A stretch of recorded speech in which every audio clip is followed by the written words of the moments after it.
other, but they also each other. Hey, we try not to get this part of the gym wet, so whatever you're doing is gonna have to stop. Ha ha ha! I'm looking for my brother, Matsuoka Rin. Rin. Oh, 6'2", shark teeth, cries when you call him bitch baby. Yeah, that's him. Yeah, we were hazing him into the swim team, but he cried and ran after the paddling. Yeah, that's him.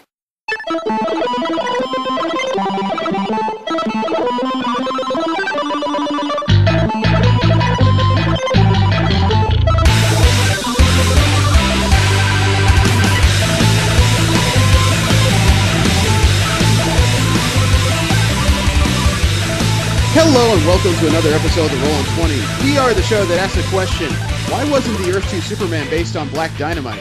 I am Jeremy. Steve. Jesse.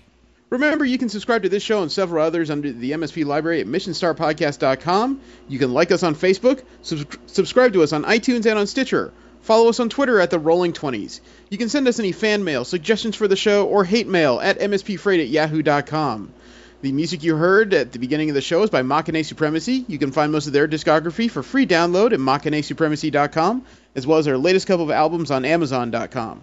The clip you heard was from 50% Off Episode 6. You can find more episodes of this show under their YouTube channel under Octopimp. How's it going so far? Not too bad. You know, I'm dealing with a nifty. I was going to say I was dealing with a nifty sunburn. I went out to the Central Coast Comic-Con yesterday, and it turns out that they held it at the Ventura County Fairgrounds, which used to be an airport, like a small a small airport. You know, a couple hangars make up most of their main halls. There's no air conditioning out there, so after a few bodies were added, it was cooler outside, which wasn't that cool to begin with. Right.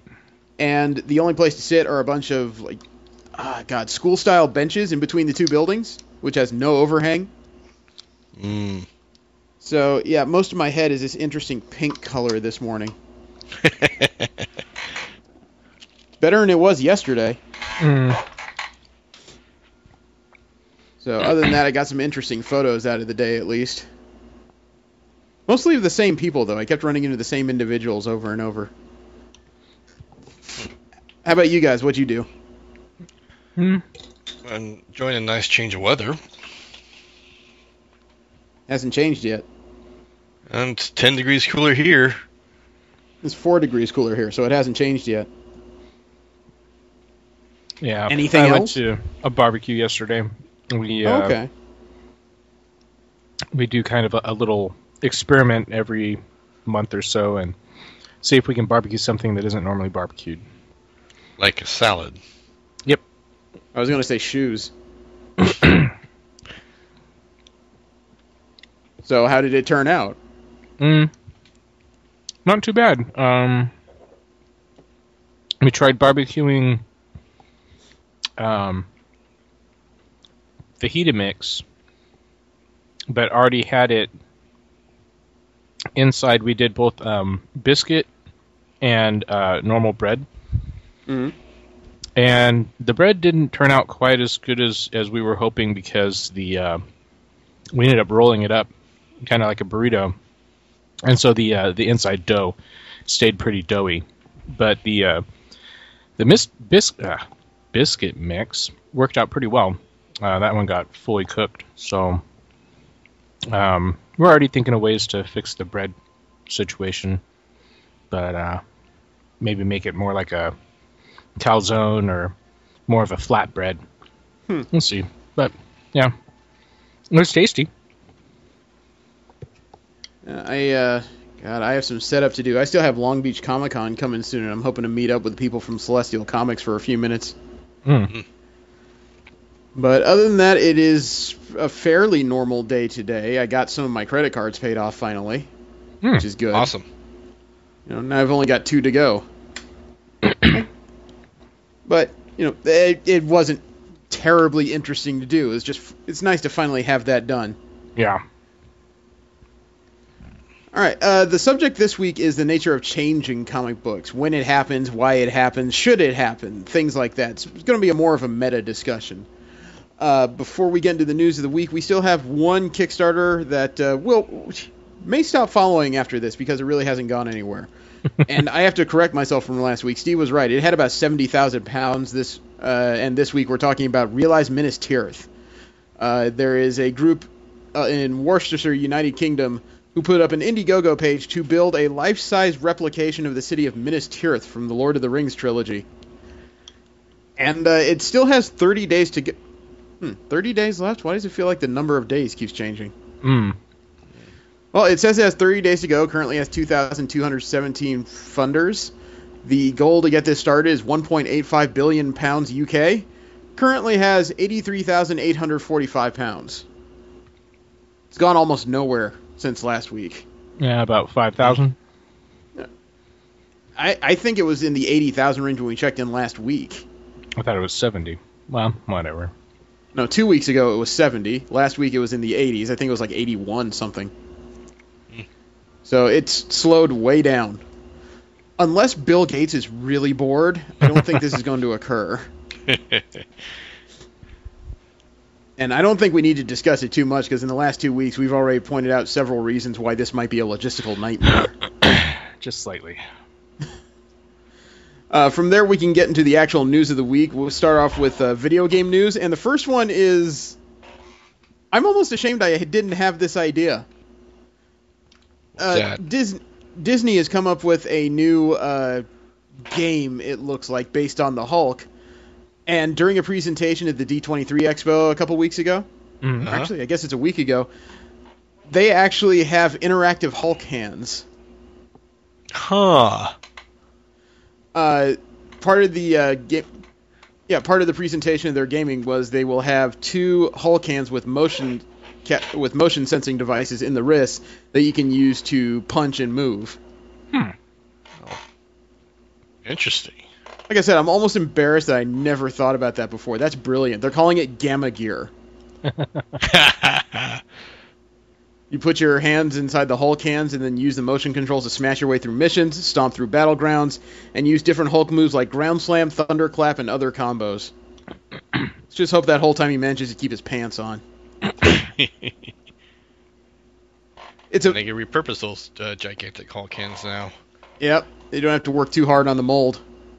There is a little bit of Street Fighter news this week. First off, the beta is finally working. Oh. It started at 4 p.m. on August 28th, and it's running until 7 a.m. on September 2nd. So it's about 4 or 5 days long in total. So that means it's going on right now. But in addition to all that, a new fighter was announced. Oh, which one? It's not one I would choose to use, frankly, because I've always had trouble with this character. But in retrospect, I almost kind of understand why they're doing it, because this kind of return... it just sort of makes sense. And this actually gives me a chance to dust off a vocal skill I haven't tried for a while. Now coming down the aisle from Saitama, Japan, weighing in, goodness knows it's none of your business, Rainbow Mika! Wow, really? Yep. They added a video trailer, too, showing off the modified moveset in her first appearance. I assume I don't need to ask too much. Yeah, let's go for it. Okay, I sent it. May contain content inappropriate for children. Man, that... Violence. Whoa, loud. Yeah, I'm just going to assume from now on that all video games are not meant for kids anymore. I'll just keep it safe. Interesting how she started with a plancha from a friend's boost. The thing I've got from watching this video a couple days ago is that she shows up in a number of places. The partner does, anyway. And this video also answers another question, because now we found out you can still remove Vega's mask and claws for this game. Yep. Is she like... Oh, she just tagged in a partner. That's awesome. Yep. Oh, there's another one. Like I said, her partner plays a big role in her fighting style this time around. Still, a lot of booty bumps like you expect. Speaking of, this is her super. Double. Ow. I gotta ask, after a move like that, did he really lose? Yeah. It seems like he might have won. He may have developed a new fetish. Well, did they actually make her style like actual wrestling? I mean, not like her style's always been wrestling since she's been introduced. Yeah, I never. She was Zangief's disciple. For a little bit, anyway. Yeah. But yeah, that's always been a constant. Rainbow Mika the wrestler. What, you think her first name is Rainbow? Oh, no. Okay. I didn't know much about the character. I knew she existed. Well, she's in there. It looks like they sped her up, though. She seemed much faster in this version. But who knows? Maybe that's just was it a well-produced video? Yeah. Very well choreographed. Maybe. Well, I like the fact that in the background, after Oliver slams, all the crowd's kind of swaying and moving like, an earthquake or something. Well, we discussed last week that Riot Games was moving their League of Legends server to attempt to increase ping time for their playership. And it appears to have worked. There was a report on Kotaku that seems like their ping count has really updated in a lot of zones since they've made this move to Chicago. They were in California originally? They were in Portland, Oregon, which meant that the west coast of the U.S. had the strongest ping echoes. Mm.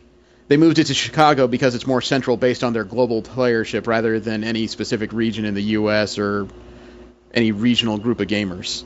Mm. But word is that it's been very successful.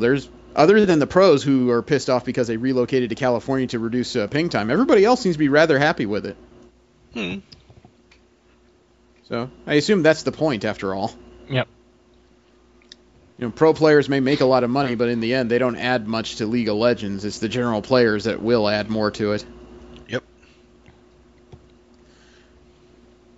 Speaking of League of Legends, there was an exciting moment at the League of Legends finals.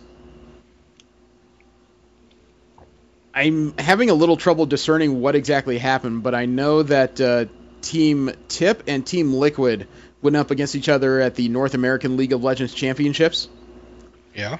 And then one of their players was named Oriana, and used a floating metal ball that's part of Oriana's kit. She throws it out and uses her abilities to make different sorts of deadly things occur. She cast Command Shockwave, which makes the ball send out a shockwave, and it's a timed power, which means you have to know when you're going to use it to maximum effect.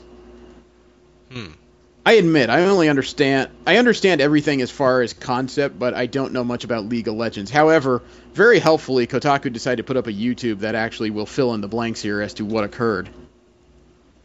I sent it out.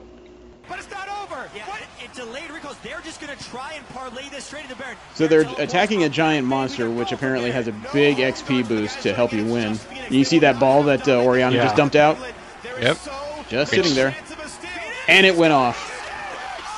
And it kill-stilled the giant monster. Nice. And they're Oh, the on the run provide after that. sight too. Huh. That's got to be a pisser when you're working a giant monster and then somebody just runs away with it. Oh yeah, no, it's even worse when you snipe it from you. Don't even bother to kill. You got kill the opposing team. I might get more into League of Legends if the player base wasn't hostile 90% of the time. Toxic, volatile, yeah. They're really difficult to try to engage in any format when they think you're new at something. It's worse than WoW players, frankly. No, well, I'm not going to argue that. I didn't think WoW players were quite as toxic as... Well, we didn't get into the big guild, so... This is true. Well, Super Mario Maker has come out. It's a new game that Nintendo has where players can actually build their own custom Mario levels. Uh-huh. And it's already created a copyright infringement claim on YouTube. I read this article. One of the writers for Kotaku, Patricia Hernandez, decided to put a video from Super Mario Maker on her YouTube channel. Within a day, there was a copyright claim by Playboy.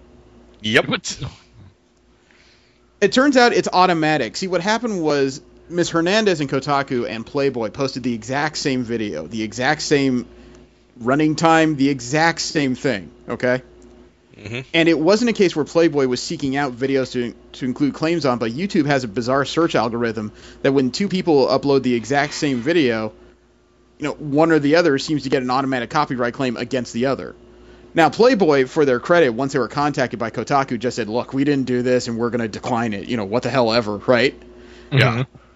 So, thankfully, this whole thing was solved very quickly, but it did reveal kind of a weakness in YouTube's current search algorithms. It's way too easy for a copyright claim to come up. And the worst part about this is, that was one of 3 copyright claims on the same video. What else got hit?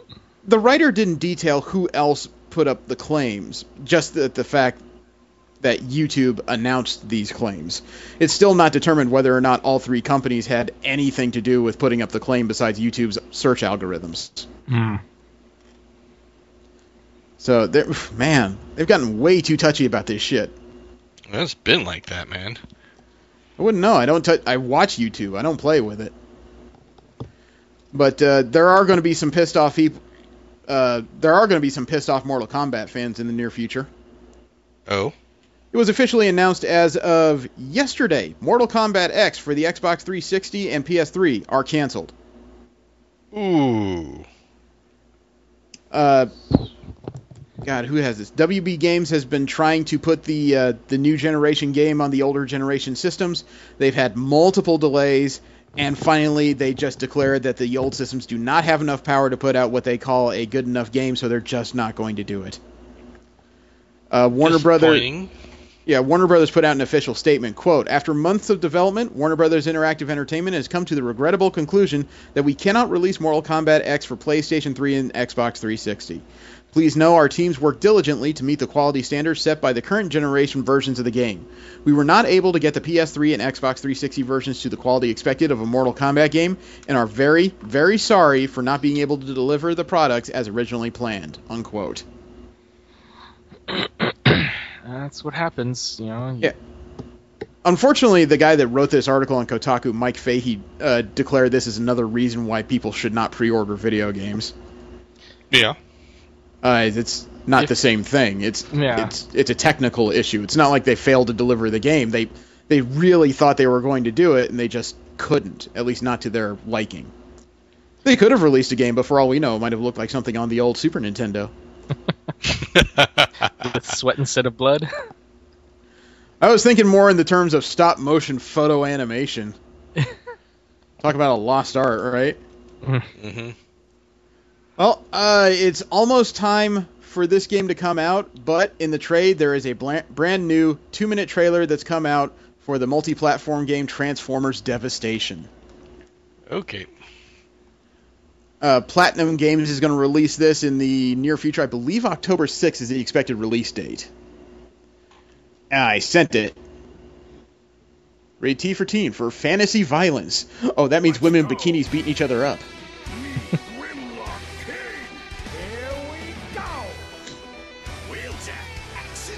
The hero montage, AJA, God, what's his name? Never mind, the joke fell flat. Wasn't worth it. What the hell is that? It's called Big.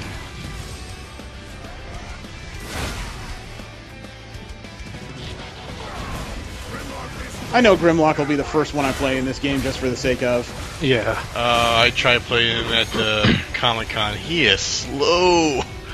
I know, but he looks like fun, man. You got a Tyrannosaurus stomping on you. That's awesome. And look at that track. It almost looks like they borrowed his transformation animation from High Moon. Or borrowed a little bit of it. Sideswipe is who I played while we were at Comic-Con. Quick little bastard. Oh, look at that. Breakdance spin. I've already seen some new skins for a lot of characters.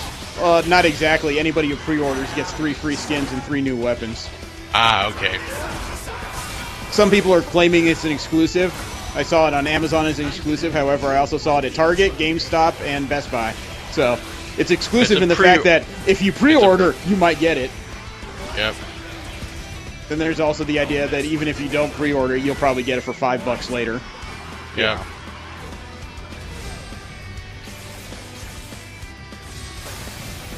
Oh, nifty! his Reed special? Richards them. So I see Bumblebee's more of a mini rally car in this one than a German bug. Yeah, but he's almost looks at some of the bug details in this. No, never mind.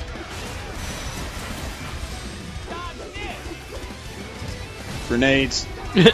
Oh God. It looks like some fun cheese. Yeah. And then we have man, I wish V was here for this. There is a new game that's coming out called Universal Sandbox. It just hit Steam as of earlier this week. Mm-hmm. Yeah. You can actually build and destroy a universe within it. Yeah, I saw it advertised.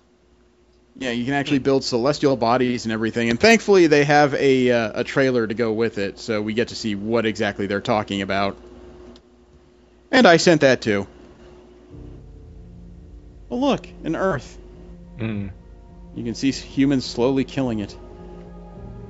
What is that? Progress. Are those the angels coming? Oh, I think that was a black hole. There's a solar system cue ball there. Looks like Uranus about to hit Saturn.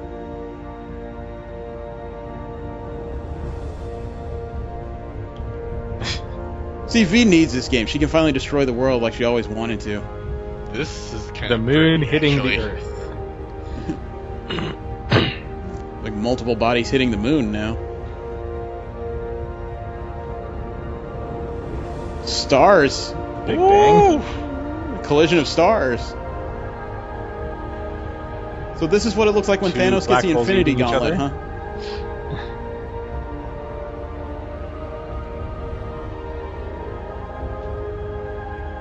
That's a hell of a demolition derby. My God, it's full of stars. I almost wonder what the point of that is, because it seems like just about every video has to do with, okay, this is what happens when you smack this and this together. Yeah, I think don't this is know. one of those games that it's going to be big in the modding community. Yeah, watch Cybertron hitting Gobatron.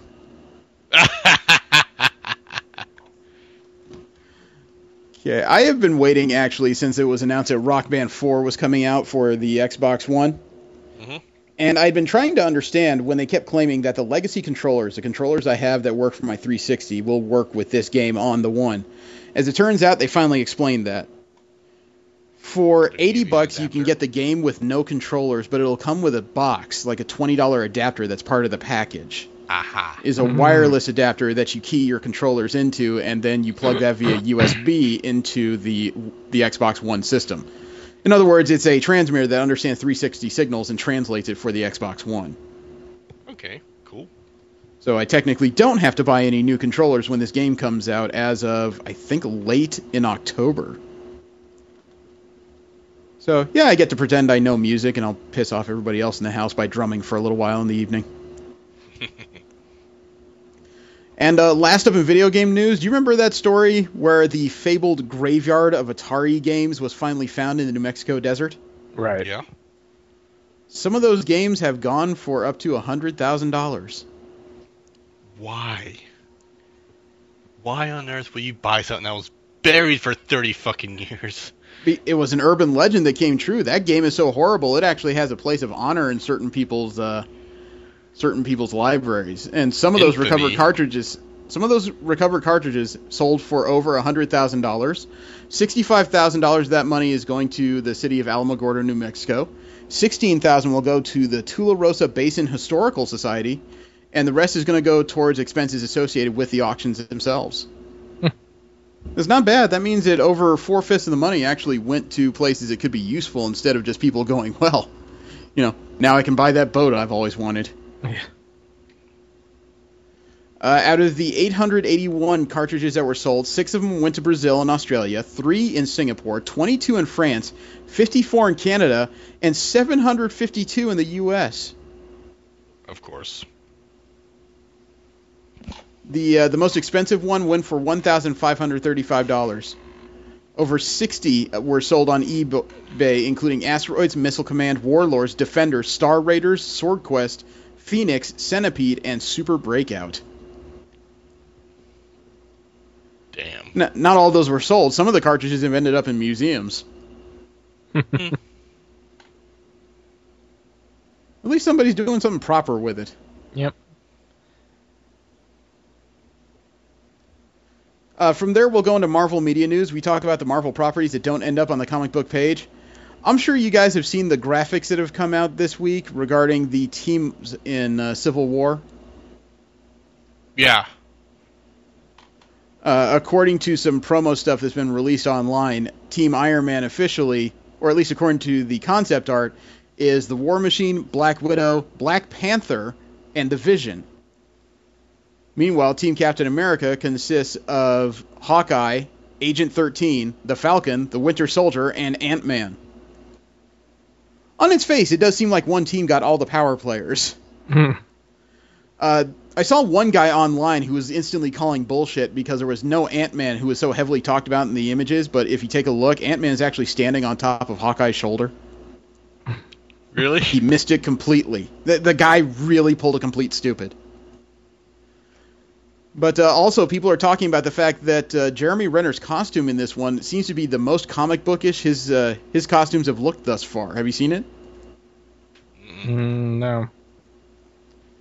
It's not bad. I'm not quite sure how to describe it to you guys because it almost seems like a compromise between where his costumes have been and where the utilitarian version of a comic book costume. But I sent it so you could take a look. Comes complete with a bandolier strap over his shoulder, and they're guarding his hands for once so the arrows don't just kind of whip across and ruin his wrists. The bow doesn't look any more complicated. And there's Ant-Man on his shoulder. Yeah. I wonder if people are going to complain, where's that gigantic jacket I was complaining about in the last movie? I just noticed a knife in the boot, too. Yep. It's nice to know he's finally figured out what to do when he runs out of arrows. That was turning into a serious problem in the last couple films. He shoots the knife? I doubt it. Maybe he asked Ant-Man to throw it for him. I wonder if that's a holster for a gun or that's someplace for Ant-Man to hang on to. I don't know. I can't imagine they've already had that much gear made up for the 6-inch tall guy that keeps palling around with them. But it's also been confirmed that there will be another cameo in Civil War of a non-superhero. Who? Marissa Tomei is going to make a cameo in the film. As? May Parker. Ha. She's playing Spider-Man's aunt. Right. And there were people who were complaining because they noticed that there was a set piece that looked like just a kid's bedroom. Turns out that kid's bedroom is Peter Parker's bedroom. Just goes to show, people will find a reason to bitch about anything before it comes out. There are some people who are kind of surprised that Marissa Tomei was cast as Aunt May. She's kind of young for the role. I don't know her actual age at this point. She's got to be in her 60s at least. Yeah, but it's not a complicated role, and she's an Academy Award winner, so obviously she has some level of talent. Got to let her give it a shot at least. Just wonder if that means he'll be eating chili aquile before morning. And a star from a canceled series is in talks to play a villain in Doctor Strange. Mads Mikkelsen, formerly of the TV show Hannibal, is in early talks to play an unnamed role. I don't know if... Mads Mikkelsen is one of those guys you would always recognize because of his unusual facial features. The only thing I could think to tell you was that he played the villain in Casino Royale. The James Bond film, the guy who was... He had an eye that was tearing with blood. Yeah. Didn't see that. So, no word as to what role he's possibly playing. We already know that Chiwetel Ejiofor is supposed to play Baron Mordo in the film, and Benedict Cumberbatch is Doctor Strange. So I'm really at a loss as to what Mikkelsen could be playing. Well, then again, he's got that creepy-ass silky voice. Maybe he's going to be Dormammu. It could be, Master of the Dark Dimension. Yeah. He would work as that. Also this week, Marvel Movies officially put out the mid-credit scene from Age of Ultron where Thanos is retrieving his gauntlet and says he's going to do things himself. Mm-hmm. According to Marvel Studio President Kevin Feige, that gauntlet was retrieved from Thanos' vault. His vault? Yeah, he has his own vault, and there's 2 Infinity Gauntlets according to his explanation. There's one in Asgard, and Thanos has the other one. Match set? I don't know. That's what he says. According to Studio President Kevin Feige, Thanos is shown grabbing one from his personal vault, while another remains in Odin's vault on Asgard. The one Thanos brandishes is lacking any Infinity Stones, but has room for all 6. That's according to Cinema Blend. 2 gauntlets. Well, I mean, generally people make gloves in pairs. Maybe he lost one. I'm just tossing out what I know, and that's all I know. But if Feige is saying it, you can bet it's pretty close to true. He's not known to lie just to hype things up. Yeah. So, I'm guessing he doesn't need the second gauntlet. Now he just needs the gems. One of which is still in Asgard. Yeah, and one of which is in an Avenger's forehead. But, that does answer the long-standing confusion you guys have had as to whether or not he went to Asgard. Apparently, he hasn't gone yet. That was a good assumption.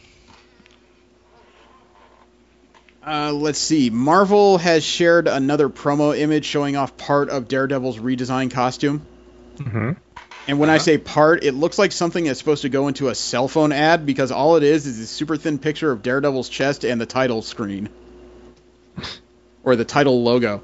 It doesn't explain much, but it does highlight a little bit more of the differences between the end of Season 1 and the suit going into Season 2. Looks like they made a suit to show off more abs that he doesn't have. There's some black highlights underneath the sections that cover the pecs and the middle abs there. Mm-hmm. Actually, there's 2 tones as far as the red, too, if you notice the lower half of the picture. It looks like more of a purple. I'd say more of a crimson. Yeah. Or the thing is, the costume kind of needed it. It's hard for me to say. He only wore it during like a 15-minute segment of the last episode, so I never really got a very clean look at it. I got a good look at it. It was all red, head to toe. one shade of red, too, even. Huh. Now, there's another rumor that's circulating around right now regarding a 4th Blade movie. Okay. And it's been hinted at by the former Blade actor Wesley Snipes. The thing is, though, what he says is that the 4th Blade movie would not center on Blade himself. It would center on Blade's daughter. Yeah, is she comic book canon, or...? Well, that's the thing, is that technically, no. The character has never appeared in a Marvel comic. However, in going through the news a few weeks ago, I did come across a couple of promo images of a character that was supposed to be guest starring in a new series of Blade the Hunter. And it's an outline of a female that says there's a new hunter in town, and she's raising the stakes. So I started doing a little more digging, and there was a design that was put online of a character purportedly to be Blade's daughter, complete with a white, I guess you could say, singlet, possibly a black jacket to go with it. On the back of it is supposed to be a rose. They're deciding on the design as to whether or not there would be a knife going through the rose. So it's concept art of Blade's daughter. It's hard to tell how factual it is, though. The concept drawing made the rounds a couple times, as well as concept of what the next iteration of Blade is going to look like. But the images came out via Marvel Entertainment, and it's by Logan Faerber. So it's possible this is all legit. Do you guys want to see an image of what this could look like? Yeah. Sure.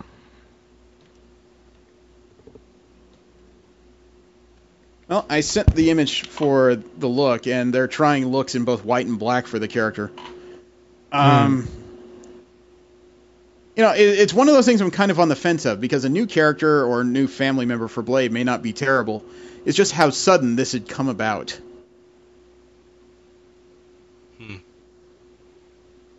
She'd be full grown. That's a hell of a secret to keep from somebody. There's another half vampire on the loose and nobody found her. What makes you think he knew? I said nobody found her. That's one of those secrets that seems hard to keep in a universe that's already full of people who can do amazing things left and right. And she would have been of age to participate in the superhero registration back during the heroic age. So I have a few questions about where this will come in at. Further up, they finally cast one of the new villains for the next season of Agents of S.H.I.E.L.D., Lash, the Inhuman. Word is he's going to be played by a former NFL player, Matt Willig. You guys familiar with the character of Lash? He's been in the Inhuman comics lately. No. Because of the release of a Terrigen Cloud, Lash is a rogue Inhuman who's been going around judging people who were changed by the Cloud and determining whether or not they're worthy of the gifts of being an Inhuman, and depending on which, he'll either capture or kill them if necessary. Oh. He's not part of the royal family. He's making these judgments on his own. Damn.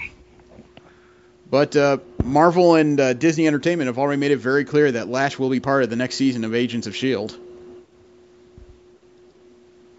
So, yeah, he sounds cuddly. Oh, yeah. Actually, there's an image, thankfully, via NBC of what this guy looks like. I don't know what he's going to look like in the show. This appears to be just him and his face. He looks like he came out of an episode of Grimm, I think, for this image. And, dude, he is huge. Kind of reminds me of that French dude from the second Sherlock Holmes movie.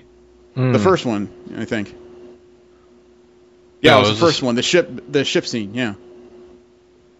Was there any? Tall guy speaking French throughout it, yeah. Yeah.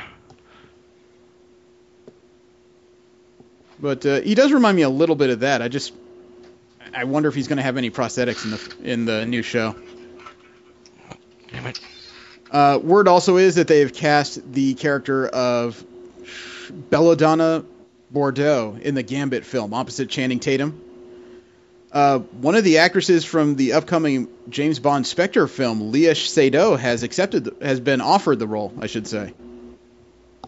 She was a blonde woman in the Spectre trailer from a couple of weeks ago. And Gambit is supposed to be hitting theaters as of October 7th, 2016. God, they're going to have to work on that if they're going to get to it. Yeah, that's one of those movies that require a ton of special effects. They're going to need a lot of post-production. Maybe Deadpool's keeping them too busy. Last up in Marvel media news, the X-Men Age of Apocalypse film is finally wrapped production. And to celebrate, Bryan Singer, the director of the film, has released a couple images onto Instagram. One of them is just one of the final shots of their production, and it's really hard to see anything. You see a couple people working behind the scenes. The other one is more interesting because at the wrap party, they had several drinks based on characters from the film. They were serving the Nightcrawler. It's Red Bull Yellow plus vodka plus cranberry juice and orange juice. The Mystique, Red Bull Blue with vodka and lemonade. The Cyclops, Red Bull Yellow with tequila, ruby red grapefruit juice, orange juice, and grenadine. The Apocalypse, Red Bull Yellow with bourbon, ruby red grapefruit, honey, and soda water. The Angel, Red Bull Yellow plus ruby red grapefruit. And your choice of wings with Red Bull energy drink and Red Bull sugar free. Apparently Red Bull sponsored this little shindig. Of course. We're going to see product placement all over the damn place, aren't we? Yeah, that means between the Red Bull and the alcohol, I couldn't drink a damn thing at this party. I refuse to drink energy drinks. They're just horrible for you. They are. Oh, they are, but they work sometimes. Well, those little shots are nowhere near as much sugar, and they work better, in my opinion, rather than loading down on 200 calories of sugar. That just drives me insane. And it makes me physically ill, but that's my own issue. Well, we'll move from there into DC media news, and believe it or not, there was actually some positive news that came out of the Suicide Squad filming. Really? Yeah, it didn't have to do with the filming itself, though. There was a young lady named Naama Uzan last Sunday. She was having a lemonade stand in Toronto, Canada. Mm-hmm. Her little lemonade stand had raised over $60,000 for research into Angelman syndrome. It's a neuro disease that affects her older brother, Nadav. Okay? Okay. And while she was serving lemonade, all of a sudden, Jai Courtney, who plays Captain Boomerang in Suicide Squad, and Margot Robbie, who's going to play Harley Quinn, stopped by. Courtney said, quote, "I heard about Nama's story and what she was doing for her brother, Nadav, and I think it's just so inspiring. It just shows that there's no act too small when you're talking about making a difference." Unquote. And Margot Robbie added that this brought up her own childhood. Quote, "I used to do all kinds of things, like little stands like this when I was little, and I just spend the profits on lollies at the corner store. So I'm glad she's doing something far more noble with the cause." Unquote. So it's nice of him to stop by and just donate some money just for the sake of. Nobody had to do that. Right. So that's nice of him. In addition, David Ayer released a picture this week from the wrap of the filming of the Suicide Squad that had the entire cast and crew on it. This picture must have been about 50 people strong. And you can spot individuals throughout. You can spot the actors playing Katana, Killer Croc. You can see Will Smith front and center in there like you'd think he put himself. I see Carla Delevingne, too. Or is it Cara Delevingne? I never know how to pronounce her goddamn name. It is a massive picture, and it looks like everybody there is happy. I still don't know about the product they're turning out, though. It seems so morose. So we will find out. It's been further cemented this week that Man of Steel 2 for Warner Brothers is on permanent hold. Saw this. George Schnepp said that George Miller would be directing Man of Steel 2, but according to denofgeek.com, that rumor's not on the money. Said, quote, "We've since heard from two sources that there might be substance to this rumor. They tell us that Miller is indeed in talks with Warner Brothers and the possibility of taking on one of its future DC movies, though exactly what that movie is hasn't been decided as yet. While this doesn't rule out the possibility of Miller taking on Man of Steel 2, another source has said that as far as they understand it, the sequel is on permanent hold," unquote. I wonder what permanent hold is, because I don't know if that means development hell or if they just shelved it entirely. Yeah. You know, development hell is a term that's passed around in Hollywood when a movie is just being passed from creator to creator and they can't seem to keep a script or a star on it just because of schedules and different kerfuffles that happen behind the scenes. Yeah, When a script is in the video game industry too. When a script is shelved, nobody's working on it. Is there even I don't even think there's a scheduled release date for Man of Steel 2. I don't remember seeing that on any calendar so far. Not to my knowledge. You know, it's not like we're not going to get enough of Henry Cavill in Batman v Superman and then 2 Justice League movies, right? Yeah. Well, in regards to The Flash, Season 2 should be picking up pretty soon here. October 6th, actually. And they're going to be flashing forward by about 6 months. Okay.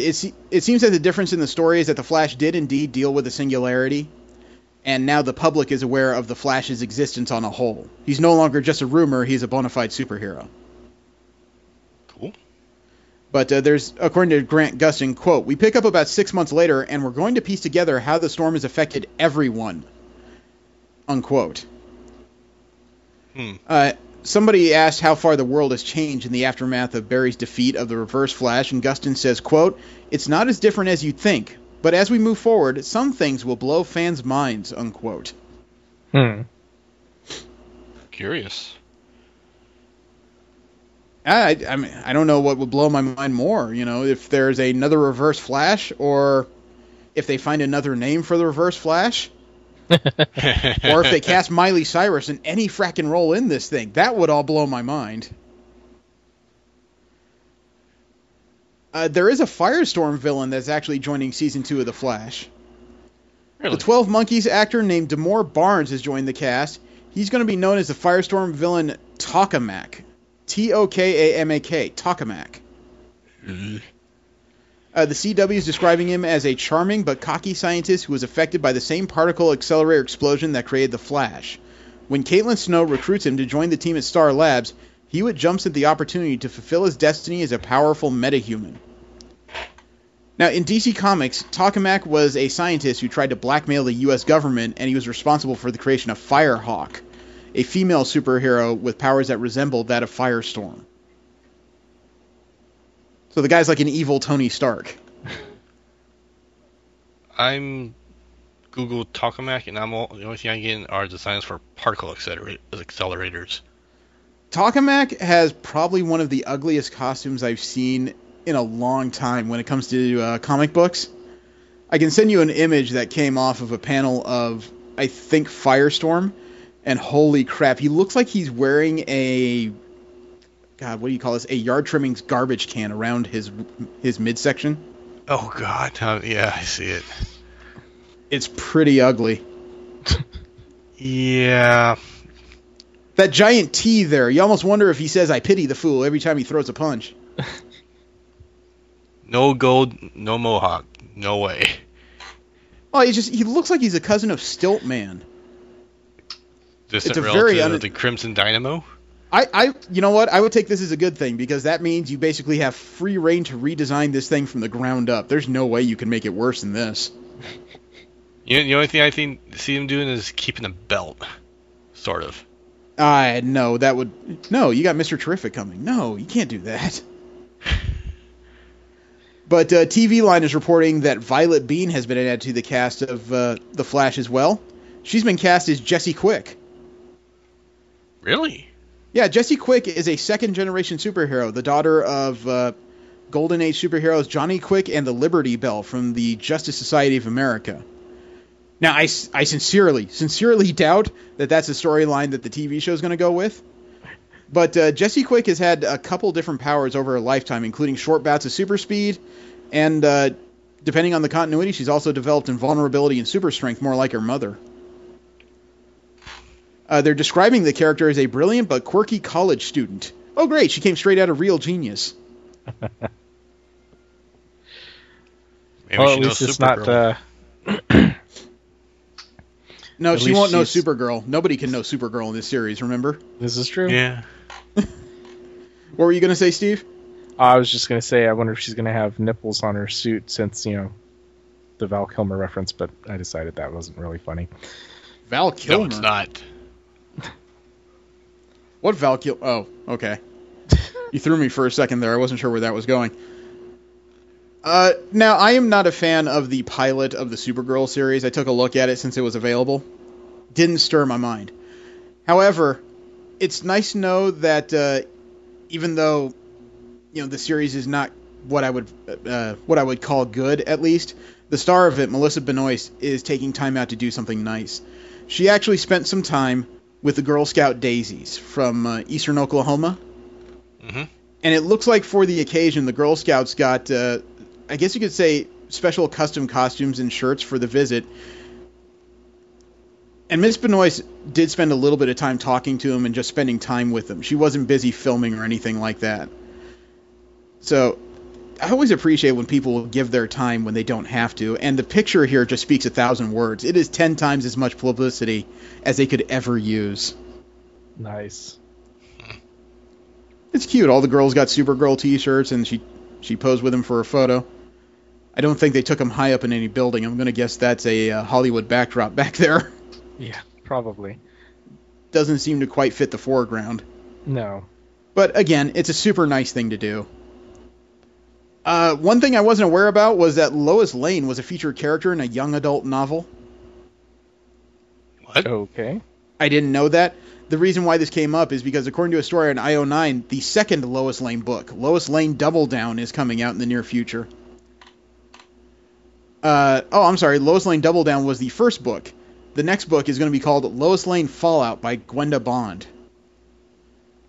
Lois Lane Fallout got a starred review at Kirkus, and fans have apparently been raving about how well Bond creates a teenage version of Metropolis's best reporter.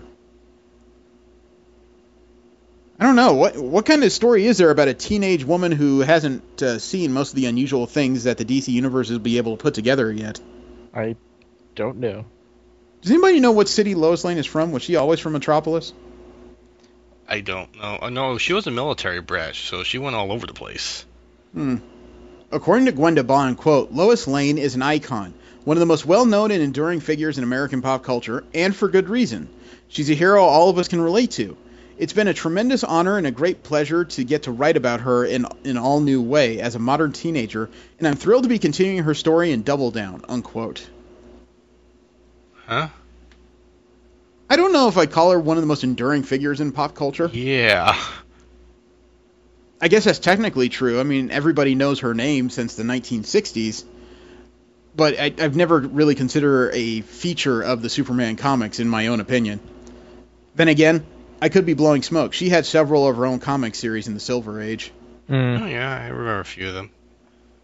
So, shows what I know. Last up in DC media news, we got our first glimpse inside the secret lair of what's beneath Wayne Manor on Fox. Bats? More specifically, the Gotham TV show. According to the actor who plays Bruce Wayne on the show, David Mazouz, quote, it changes everything in Bruce's life. It changes how he sees Alfred, the criminal side of Gotham, and how he sees his parents. There's just one thing, don't call it a Batcave, unquote. I'm not sure how I feel about that particular quote. It'd be nice if the storyline would go anywhere. The entire first season of Gotham, the first episode made it look like the death of Bruce Wayne's parents was going to be a major storyline, and it turned out to be nothing more than a footnote in 2/3 of the series. It didn't go anywhere. So I would like to see it actually go somewhere. However, I don't think I'm going to get back into the series. I don't think it was terribly well written. I don't think it was well acted, personally. And I really appreciate the 3 brain cells I have left, and I don't want to torture them. Did you guys watch any more of that series after we backed out of it? Because I did, just for the sake of. I did, but I cut, sooner than you did. I think you saw the entire first season, right? I finished the first season, yes. Yeah, I didn't bother finishing the first season. Yeah. Still have yet to watch a single episode. I consider that proof that I hate myself, but yes, I finished the first season. Let's see, we'll go into general media news. We'll talk about nerdy properties that don't have anything to do with Marvel and DC. The season finale of Mr. Robot was to be played last Wednesday. I believe that was the 26th. It was delayed because of the unfortunate shooting in Virginia of the 2 reporters by a former colleague of theirs. It turns out there is a scene in the season finale of Mr. Robot that is chillingly similar to that scene playing out.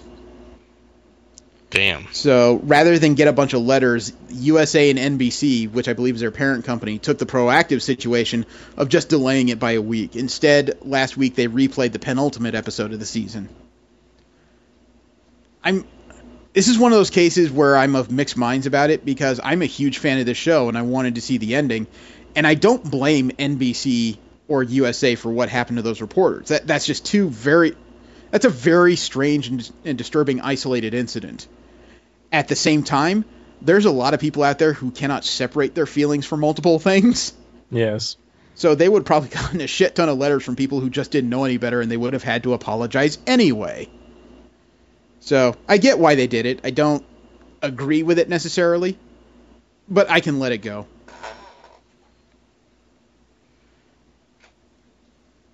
Now, have you guys seen the new mini teaser showing off, was it Finn from Star Wars firing up that lightsaber? No. Oh, God, this came out super recently, and it's thrown the internet onto the side of its goddamn skull. All right. I don't know what people expected from it, but everyone just kind of went, wait, he's using the lightsaber? No fucking way. You almost expect them to wonder, just because he's not an official you almost wonder, because some fans treat Star Wars in the idea of, if you're not a Jedi, then lightsabers won't respond to you, like you don't have the lithium-ion battery needed to make it work or some shit. They can be constructed in such ways. Yeah, they can. But I think you it's also have more along the lines of you just, don't have the ability to foresee attacks and so forth to make, blocking blasters and so forth, conducive to your health. Well, that wasn't the only item that came out this week. There was... Sorry, I'm trying to find the teaser because all I have is this little Vine loop that isn't necessarily helpful. You know what I mean? Mm-hmm. But there was also the news this week that we found out that the character of Kylo Ren, the enemy in this Star Wars The Force Awakens, he's not a Sith. He's not? He is not a Sith. It turns out he has Force powers. He built his own lightsaber, but he was never taken in by a Sith Lord for training, so he's not officially a Sith. He's just a Darth Vader fanboy that's gone the extra mile. I'm dead serious, because some people on the net I've noticed were complaining that now that we have a full scene in this new trailer of Kylo Ren firing up that cross saber, as they call it, it made an unusual sound. And then not long after that, I was reading J.J. Abrams' description, and I realized, okay, so it makes that sound because he built his own lightsaber. It's a janky, half-working lightsaber that he made himself. Maybe that's why it's got that weird cross guard. It is. That's why it's so unusual, because he made the fucking thing. Well, all of them are supposed to as part of their training, but yeah, if he's not actually an officially trained individual, then yeah, he may not have had built it properly. Yeah. I sent the trailer for you guys to view. It's not long. It is like 15 fracking seconds. No warning on this one. There's been an awakening. There's BB-8. Have you felt it?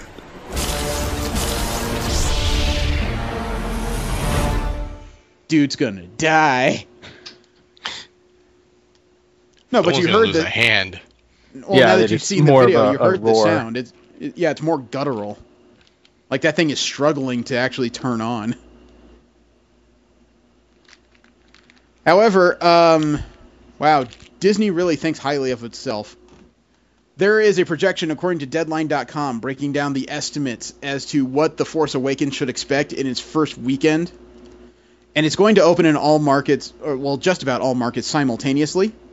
Mm-hmm. So according to Deadline, the projection on the opening weekend for Star Wars The Force Awakens could be as high as $615 million. Now, of course, that had some people sitting there online going, okay, I appreciate your opinion, but you're high. And I understand it's Star Wars. It is a worldwide phenomenon like few things that are ever out there. But to earn $500 million in one weekend, that does sound difficult. I wonder if they're planning on including, worldwide sales or something. Well, that's why I said worldwide. This thing is going to open both domestically and internationally at the same time. I do think Star Wars is a big deal to a lot of people out there. It's not that way for me, but I will not discount that fact. However, I do wonder, though, because that's the holiday season.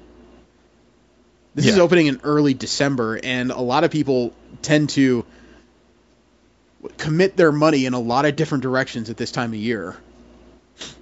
It's like the three of us are talking about Disneyland this year, so I don't know if a movie is going to be high on my priority list. You know what I mean? Yeah. Well, I think if things play out the way they usually have, my sister and my mom and I have all been, going to movies on Christmas lately, so we probably would go see that. I'm trying to decide if I would or would not, simply because with my family situation the way it is, I have a lot of time on my hands on my Saturdays. So I'm of the mind that if I do go see it, it'd probably be about 2 weeks after it opens to let things settle the fuck down. Yeah, I'm looking up box office records. The highest grossing weekend worldwide is Harry Potter Deathly Hallows Part 2 at $483 million. Actually, that may be an old statistic, because according to the story on Newsarama, the current largest opening weekend ever was Jurassic World, and this projection would beat them by 100 million, so that would put them at about 515 million for an opening weekend. Well, in that case, I could see. I'm looking at the worldwide numbers. That's what I'm talking about. Worldwide, largest opening weekend ever. Jurassic World clocked in at 515. So, I don't know. I just don't know. We do have the name of what the Star Destroyer is going to be called in Star Wars: The Force Awakens. Mm-hmm. And it's one of those names that I'm sure somebody designed it to be pants crapping. The name of this thing, the first Star Destroyer of the First Order, as they call it, the Finalizer. Couldn't they find a better name? Sounds okay to me. It's not fantastic. You know, I halfway expect Jim Ross to be yelling out, "Steve Austin's using the Finalizer! Finalizer! Finalizer!"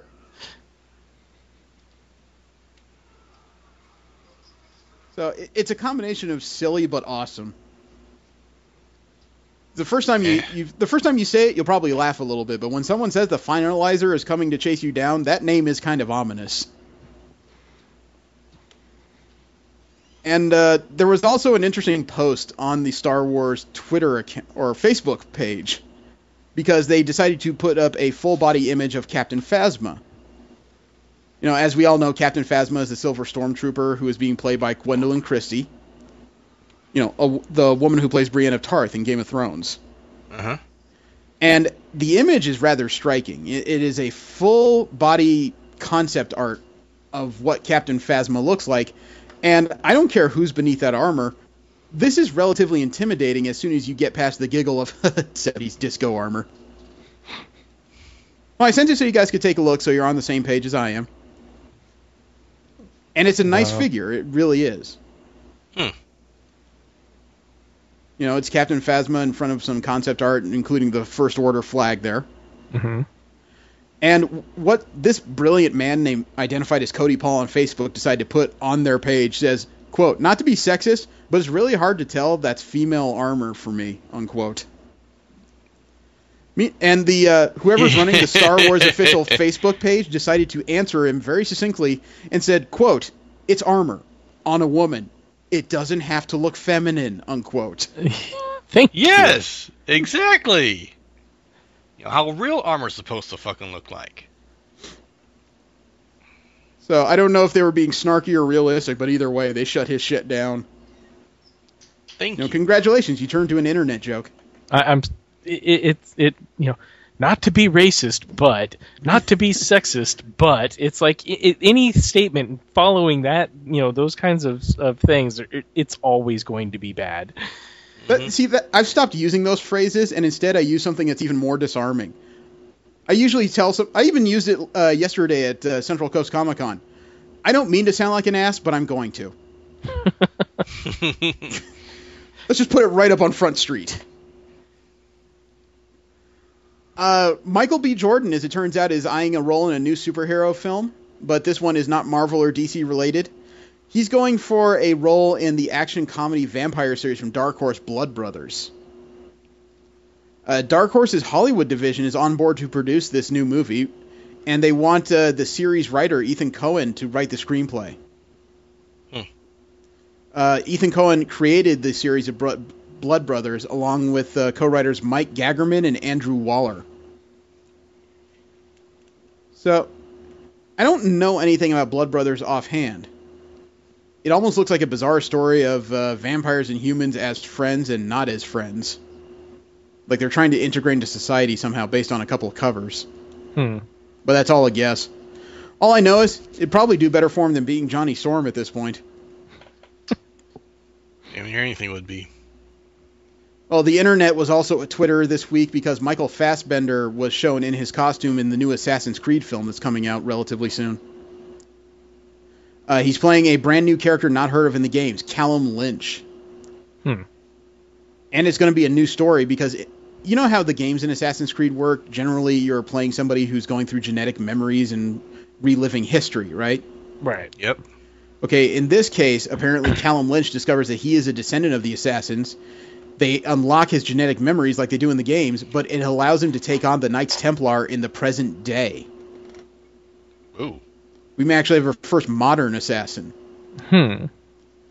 The image was first released on Yahoo, and you know Michael Fassbender. He played Magneto in the recent X-Men movies. Been in a couple other roles. He's been in a Quentin Tarantino film. Good-looking German dude. This costume fits him really well. Wow.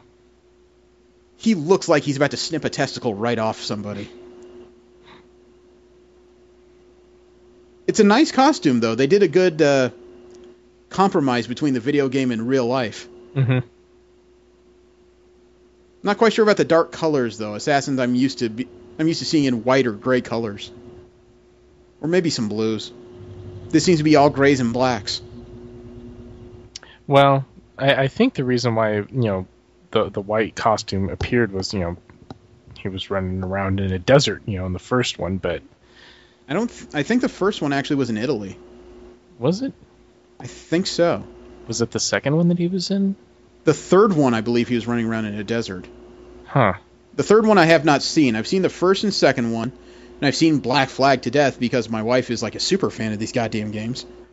Oh, So one was I believe in colonial. I believe colonial 3 was America. in Morocco and India. Well, No, which one you're was right. in colonial America? You're right. Assassin's Creed 3 was in colonial America. There was a weird side story in one of them. I guess it's 2. Yeah, 2 was the one that involved some weird desert play. I think Morocco.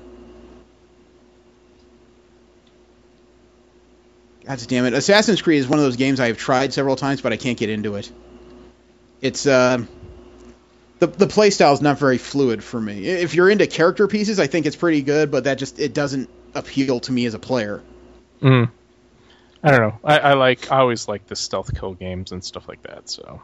Yeah, this would probably be for you if you get a chance to try it out for a long period of time. I own all of them. I just haven't played them. Oh, You should play Dishonored then. yeah, that would do very well for you. Let me see. The extended Hobbit: The Battle of Five Armies will somehow be R-rated. There's a special edition of the movie slated for release on November 17th.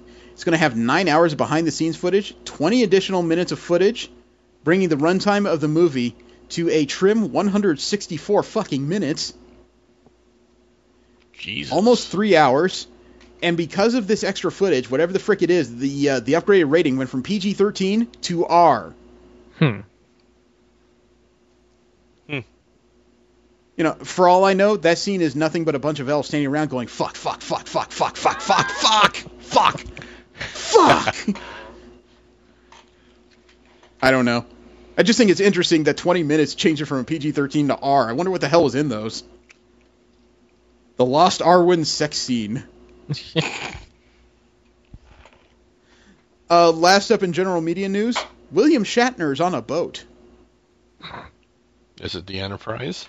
No, that's not a joke. Entertainment Cruise Productions LLC has announced the first official Star Trek cruise will touch off on January 2017. It's going to be a 6-day voyage around the Caribbean, complete with an official visit to an official Star Trek island based on the planet of Risa. Ooh. And William Shatner is the host. Huh. Quote, I am excited to be the host of Star Trek The Cruise. I was told that this was the first authorized Star Trek cruise and part of the 50th anniversary celebration. I just knew that my participation would be something that our fans would enjoy. It should be a lot of fun, unquote. If that involves like 70-year-old William Shatner in a banana hammock, that will not be fun. But, see, this is one of those reasons we need V, because the sounds coming out of her mouth would be unbelievable. Also on this... Also on this official Star Trek cruise, Marina Sirtis, Jonathan Frakes, Robert Picardo, John Delancey, James Darren, Denise Crosby, Stephen Rankin, Vaughn Armstrong, and Casey Biggs. I was wondering if they were going to go to Risa. I was like, dude, they got to have Riker there. Yeah, just got to. I think he had like frequent flyer mileage on Risa. You know, I don't know. I think they just, you know, if you screw your 10th woman, you get the 11th one free. I think he had that card. In addition to signing events, the cruise will have events like an evening with William Shatner, Franks and Sirtis, the guy... Frakes and Sirtis, who played Troy and Riker on Next Generation, performing love letters. A Star Trek style Family Feud game hosted by Robert Picardo. Denise Crosby doing a tap dance act and wine tastings, and a masquerade ball hosted by John Delancey as Q. Of course. This sounds like a Star Trek course. fan's wet frackin' dream. Yeah. You know, I'm only a moderate Star Trek fan. I shit you not. I would like to go on this. This sounds like fun. Yeah. You can actually book online right now at StarTrekTheCruise.com. I think that's awesome. Let's see. You can actually sign up to 4 guests at a time, as it turns out. Let me see if I can find out what I think this is being done by Norwegian Cruises. The ship is the Norwegian Pearl. The cruise would run from January 9th to the 15th. It doesn't say how much the costs are per se, but the deposits aren't bad. The deposit is $150 for interior rooms per person, $250 for ocean view staterooms, $300 for veranda staterooms, and $400 for suites per person. That's actually not bad at all. Oh wait, here we go. Okay. Some of the rooms are up to... Wow. The low-end rooms are $975 to $1,500 per person for interior staterooms. The mini suites are $3,000 per person. Per person. Yes. But the Haven Garden Villa suite is $7,500 per person. However, Like... if you can afford that though, each of the Haven Garden Villa suites comes with a king or queen size bed, luxury bath, living room, dining room, private garden with hot tub, and access to the private courtyard area with butler and concierge service. The size of this place is bigger than any apartment I've lived in. 4,252 square fucking feet. If you're on a cruise, how long are you going to spend in your room? I don't... Who cares? It's a Star Trek cruise. Say you're in 10 forward.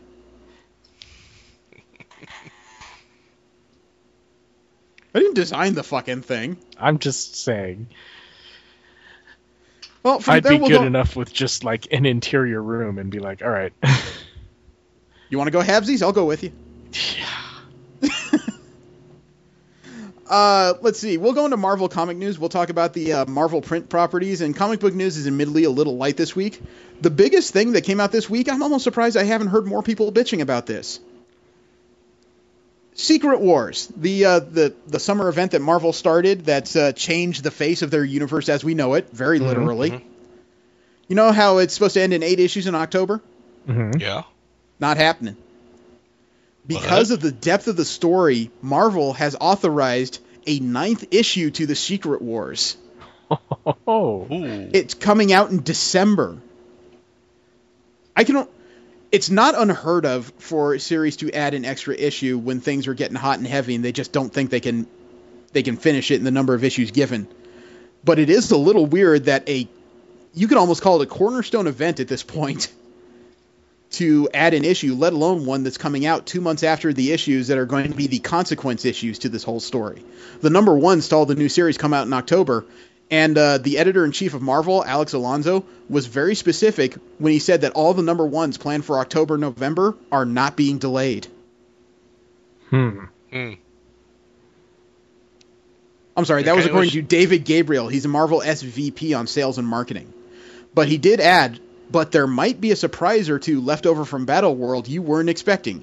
In fact, like the original Marvel superhero Secret Wars, some of those puzzle pieces will hit the Marvel Universe before the event concludes. But if you want to see how they all fit together, you don't want to miss these last few issues, unquote. Spoken like a true salesman. Yeah. Kind of wish DC kind of took that liberty with Convergence.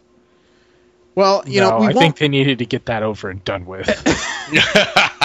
Well, let's be fair.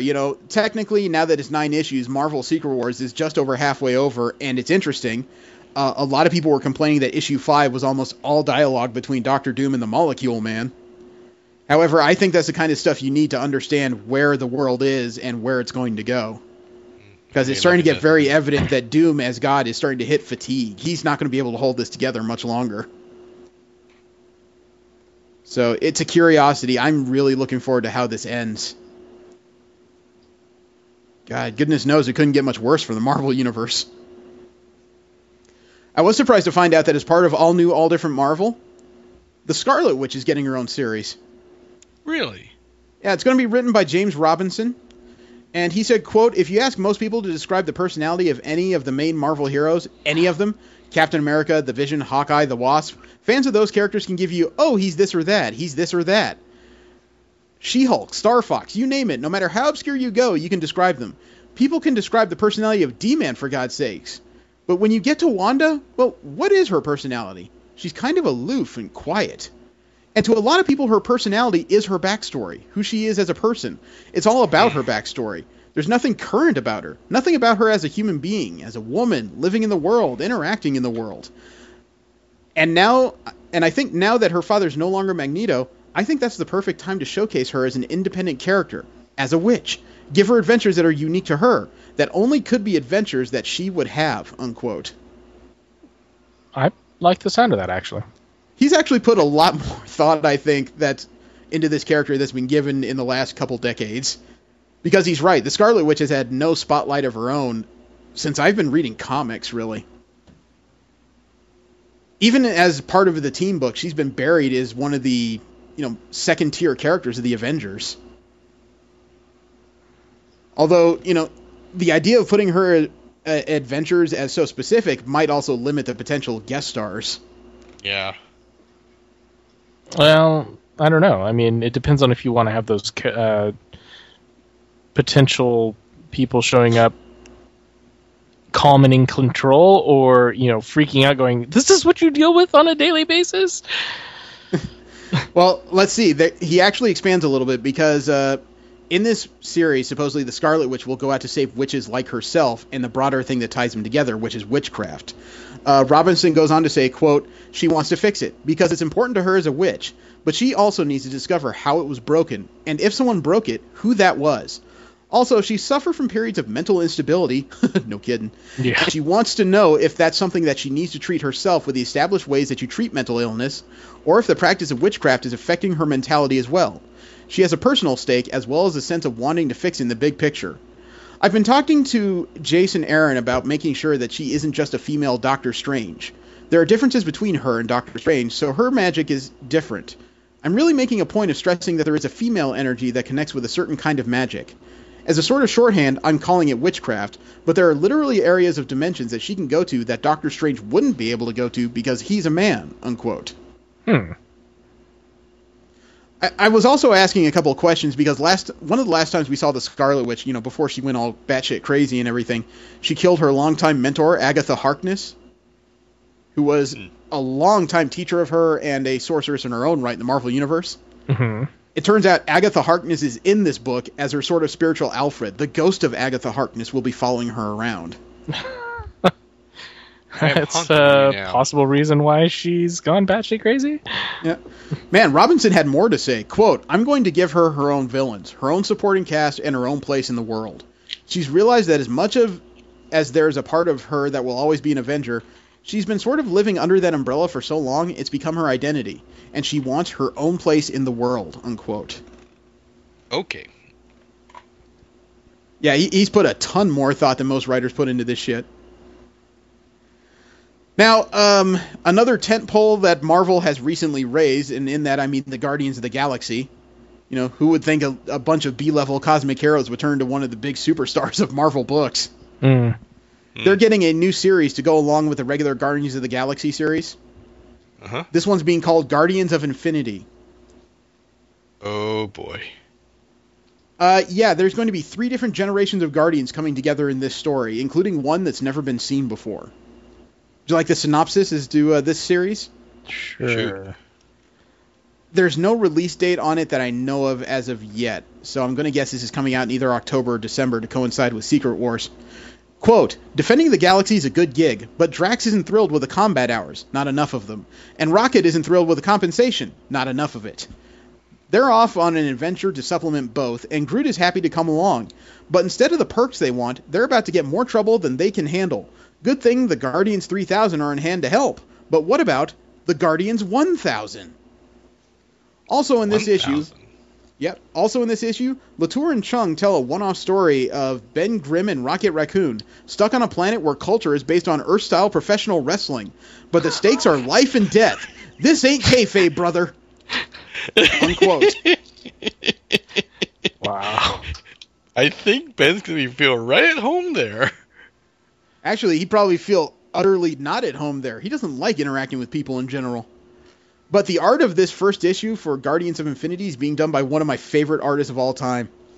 One of the guys who did a serious amount of the interiors for Avengers vs. X-Men, Jim Chung, is doing it. Do you remember his art? No. Nope. His art is vaguely manga-like, but still has a lot of comic book proportions to it. I sent a promo image that Marvel released of Guardians of Infinity. Love his artwork. It has just enough detail so you can tell everything apart, but it's still vague enough where it leaves a little bit of imagination to it. I don't recognize any of the characters besides the obvious ones there. You almost wonder if the woman in blue is some kind of rebirth Nebula, but I doubt it. The old man, complete mystery. I don't know what I'm staring at there. His belt is very unique. Yeah, he looks like a champion, doesn't he? Or maybe he stole that from Tempest Fugit. Well, last up in Marvel comic news, Agent Carter is coming back to Marvel Comics. She's going to be in a S.H.I.E.L.D. 50th anniversary special. Peggy Carter has technically never been an agent of S.H.I.E.L.D. But writer Catherine Eminem is writing her and capitalizing on the newfound popularity that Peggy Carter character thanks to the movies and TV shows. Mm-hmm. So it's going to be an untold tale of S.H.I.E.L.D. history, and Eminem is being joined by Rich Ellis, who collaborated with her on Operation Sin. That series explored Carter's relationship with Howard Stark. This book is part of the 50th anniversary. It's going to be released on September 16th.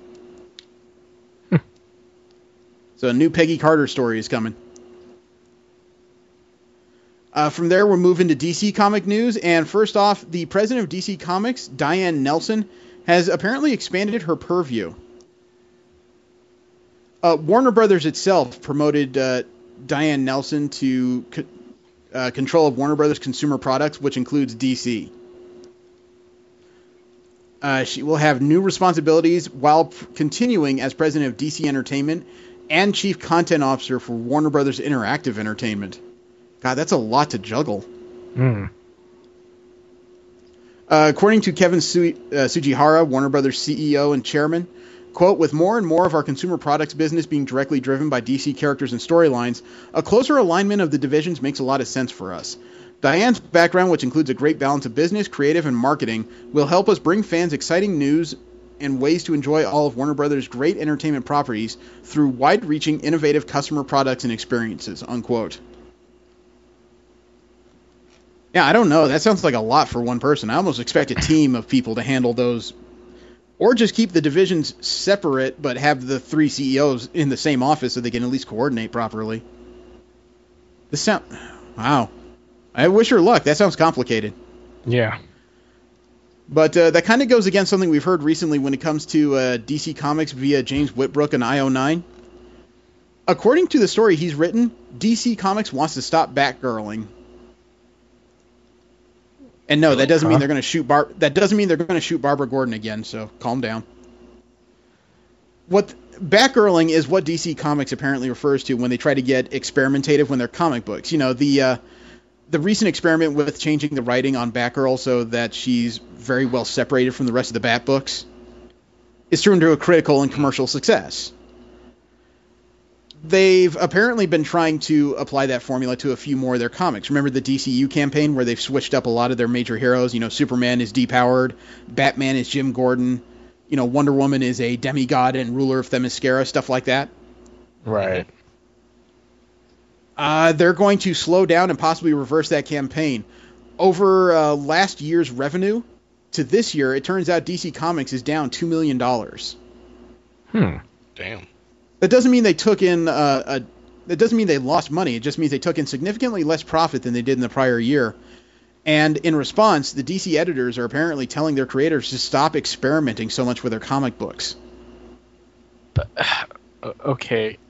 My one problem with that is they just made the ability for people to be able to experiment with their comics by telling non-contiguous stories and so forth.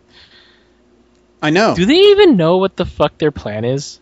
I'm not entirely sure. And that doesn't mean that the current line of Batgirl is going to change at all, because obviously it's one of the things that's going well.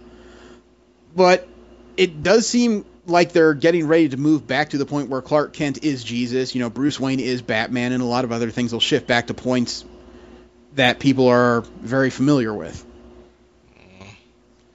Although I guess you could argue that may not be the problem, considering these changes just happened in the last 2 or 3 months, and if the money's down $2 million from year to year, that implies that this has been going down mostly during the period where Clark Kent and Bruce Wayne were still doing their usual stuff. Mm. So it makes me wonder if this is just too knee-jerk of a reaction. You know what I mean? Sounds like it. Well, Tony Daniel is returning to Gotham Stories. He's going to do a weekly Batman and Robin Eternal series. It doesn't say much about what kind of series this is going to be. I imagine it's just going to be a new weekly telling new stories about the Bat. I just wonder what kind of changes there are going to be, because they've added so many weird new facets to Batman since the New 52 started. You know, Damian Wayne dying and coming back as a super being. Batman losing his memory. Hell, it seems like since they've really started the character of Bluebird, I've heard almost nothing about it. Anybody else? Nope. I haven't been keeping up with it. And we finally found out why Lois Lane told the world Clark Kent's secret identity. Why? As it turns out, there was a villain whose grand plan was to, I think, destroy him by overcharging him with some kind of solar energy unless she agreed to release a picture that she had of him changing from Clark Kent to Superman. It wasn't her idea to do it. She just felt like she had to save his life. This whole thing was done by an evil hacker called Hoarder Root. Okay. Yeah, I don't quite understand why you would do that. Yeah. You know, wouldn't it be the ultimate sacrifice for her and him to keep his secret and just let it play out at least? I always thought that was kind of the basis of Superman. Even though he was all-powerful, at least he was willing to sacrifice himself if necessary. Yeah, but was he even given that option, or was that just solely her? That was her decision. She posted the picture while he was being bombarded with some kind of bizarre energy. She posted it. Right. So it really has nothing to do with him. Other than trying to save his life. I don't know. It takes some of the bite out of the story, in my opinion. I was more interested when I thought that this was Lois Lane on some kind of revenge trip for being lied to, or just doing her due diligence as a reporter. Right. You know, the fact that this whole thing kind of boils down to an expanded blackmail scheme is a little too Weak. dull for a story of this importance. You know, Superman is depowered and has no secret identity. He's probably on the most defensive he's ever been as a character. And it all stems from blackmail. Well, I don't know. I mean, the blackmail part of it's kind of but, you know, at least they're doing something different with him as far as him being depowered and so forth. Different I like, is just the way it came about seems a little hackneyed. I was hoping for something a little more grandiose. God, I just saw one of the first images of Alfred the Butler from the Batman comics. Holy shit, what happened? One of his original appearance? Yeah, his original appearance, motherfucker Yeah. must have eaten Slim Fast or something. He started out as a stereotypical, like, 60s English butler. You know, heavy set, bald, kind of pursed in the lips, huge nose. And I'm guessing it was the 66 series that kind of turned on its head. That was the first time that Alfred was depicted as a svelte, kind of slim individual, as far as I know. And it appears that I was going to say, I think he was originally supposed to be a one-off character. It was just supposed to be a supporting character, and then that created a change in the comics where there's even a panel where Alfred looks massively different, where he talks about spending his holiday at a health resort, and it shows him in one of those 60s steam boxes, jogging, chopping wood, and all these massive things he did to change. Uh-huh. So they documented how he lost his weight. Sort of, yeah. It was just kind of, oh my god, you came back different. What happened? And then he told a story as to what happened. It's almost like what happens when you change actors mid-season. Oh, I got a nose job.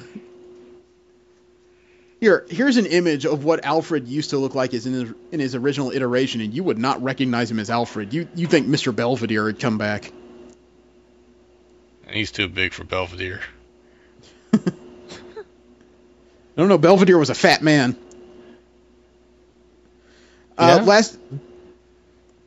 Last up in DC comic news, there's a 1982 character style guide that's recently been unearthed by IO9. Holy shit, man. This is a bunch of George Perez designs. And yes, Perez was very big in the 80s. This may be some of the reason why I never got into DC Comics as a kid, because his stuff was always a little weird to me. I sent you the link so you could take a look at all the images.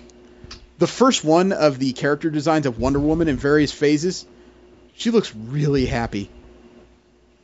Yeah. Like excitedly happy. Like her period just ended or something. And she can wear that bathing suit again. I don't know. You would think as much testosterone as I had as a kid, that costume would be very exciting for me, but I always found it odd on some level. Might be the color choices. Maybe. They're all very soft colors. The concept of Crypto the Superdog I've never been able to get over. A dog with the powers of Superman. You think somebody would notice the white dog running around with a cape sooner or later, but he always seems to sneak into places. Now, the design of Supergirl back in 82. Holy shit. Yeah. Actually, I think that's what we saw in Convergence. I think she looked like this just before she died in the Crisis of Infinite Earths. That was 1986. Ah. But the weird shoulder piece combined with that disco headband. No, that's not disco. That's jazzercising. Sorry. And the bright red boots. Superman doing his usual thing, lifting trains, breaking chains. God, you could start a rap with that shit. Hell, Batman's even smiling in this one. Yeah, that's Batman before he got all angsty. The invisible jet was probably one of the most interesting yet stupidest inventions in all of comics. You will never remember where you parked that fucking thing. I'm pretty sure you find stupider things out there. Well, maybe we should read more Image comics. We'll probably find it. Okay, next up we have general comic and convention news. We talk about projects that aren't Marvel and DC related, as well as news pieces about the various conventions going on around the world. Square Enix has talked about the lineup of games they're going to show off for the Tokyo Game Show. And no, the Tokyo Game Show has nothing to do with like people masturbating as they sing or anything as bizarre like that. It is a convention where the people in Tokyo get to see the newest video games coming out. Is it their version of PAX? Probably their version of E3 would be a closer parallel. The Tokyo Game Show, the Square Enix at least presentation, will include pieces of Final Fantasy 15 and a couple other games. They're only showing off 3 games this year. And one of those will not be Final Fantasy VII's remake upcoming soon. They plan on showing off Star Ocean, Integrity, and Faithlessness. It's going to be playable for the first time at the show. And a battle challenge event from Final Fantasy XIV Heavensward. Huh. They'll also have a special... Yeah, they'll also have a special program for Dragon Quest Builders. It's going to be a PS Vita Minecraft clone. That's it. The Tokyo Game Show from 2015 will be September 17th through 20th. And Techno Buffalo plans on being on the floor. So he'll probably be doing some live blogging. Now, this weekend, PAX Prime is going on in Seattle, I think it is. Yep. And if you're up in Seattle, you can get a most unusual Uber ride. Hmm? Yeah, as part of the promotion for the DVD and Blu-ray release of Mad Max, you can actually request a special Uber ride with a Mad Max-style vehicle driving around Seattle.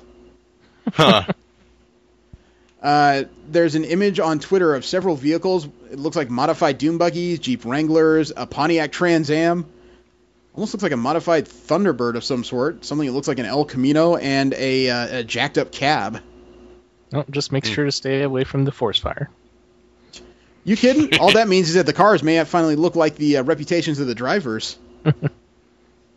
Have you heard about the trouble Uber's been getting into a little bit in California?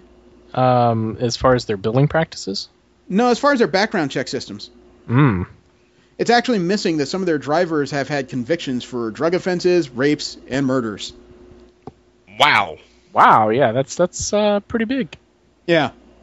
And, Uber's standing by their drivers saying, well, we haven't had that many issues since we've opened up. And it's just a case of, yes, I understand. They've behaved so far. But... Well, the other thing is, that many. I know. How much is that many? They've never really been specific about what percentage of these people have former criminal histories. And nobody seems to have bothered to document it because it's so easy to sign up with Uber or quit Uber very quickly. So it's kind of hard to keep an even track. You know what I mean? I'm not saying don't use Uber. All I'm saying is buyer fucking beware. There's also pictures that have come out from PAX Prime more specifically about the Dishonored 2 booth.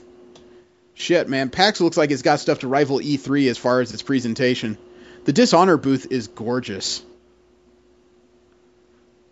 Even has a replication of the jacket of one of the characters there, a royal outfit. The folding blade, they have a replica of that sitting up there, and an artist's rendition of the assassin's mask under a case. It really looks like they put a lot of thought into this one. Ooh. What is with that four-armed slicing robot thing there? I'm assuming that's one of the things that you have to fight. I thought you guys had played some of Dishonored, so I was hoping you had a better explanation than I did. This I've never seen in the game, but I've only ever watched playthroughs.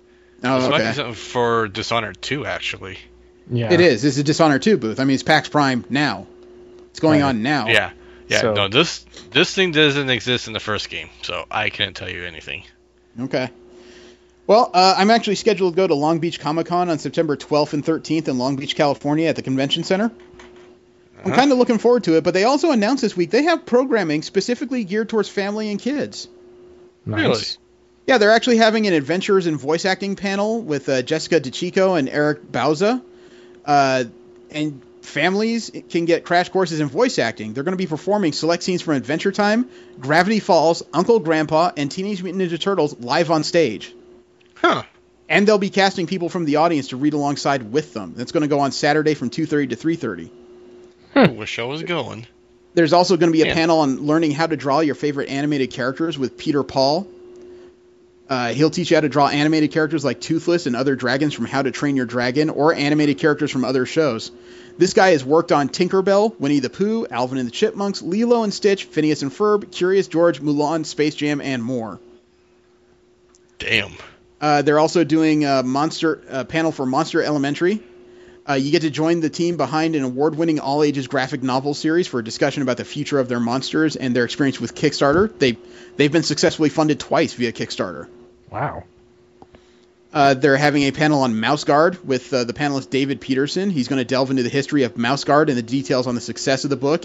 It just hit its 10th anniversary. And the other panel in this block is What's Awesome About All Ages Comics with Travis Hansen, Mike Kuhnel, Stan Sakai, and David Peterson. The moderators will be Dara Hyde and Hill Nadell Agency. It's described as comics that everyone can enjoy, whether you're 9 or 99, and can provide a bonding experience that lasts a lifetime. Join these top creators who have mastered the art of all ages storytelling and walk away afterwards with an appreciation that is renewed or just new. Unquote. My kids can't even make it to this, and this sounds like a solid group of panels I want to visit, frankly. This sounds like fun. Yeah. Yeah. Wizard World has a series of conventions across the U.S. I think they're up to 18 now. And they reported in the second quarter of 2015 they have a loss of $1.8 million. Ouch. The expenses for the second quarter were $7.57 million. That sounds horrible until you hear that the reason for the second quarter loss is because they recently expanded the number of shows up to 24. Oh. Yeah, so they lost money because they have new shows. They have up-and-coming shows. And Wizard World is also the first company to put on a comic book convention in China.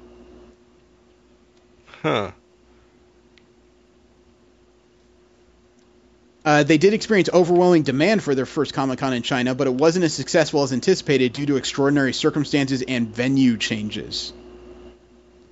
But they're not quitting. They plan on putting on another show in China.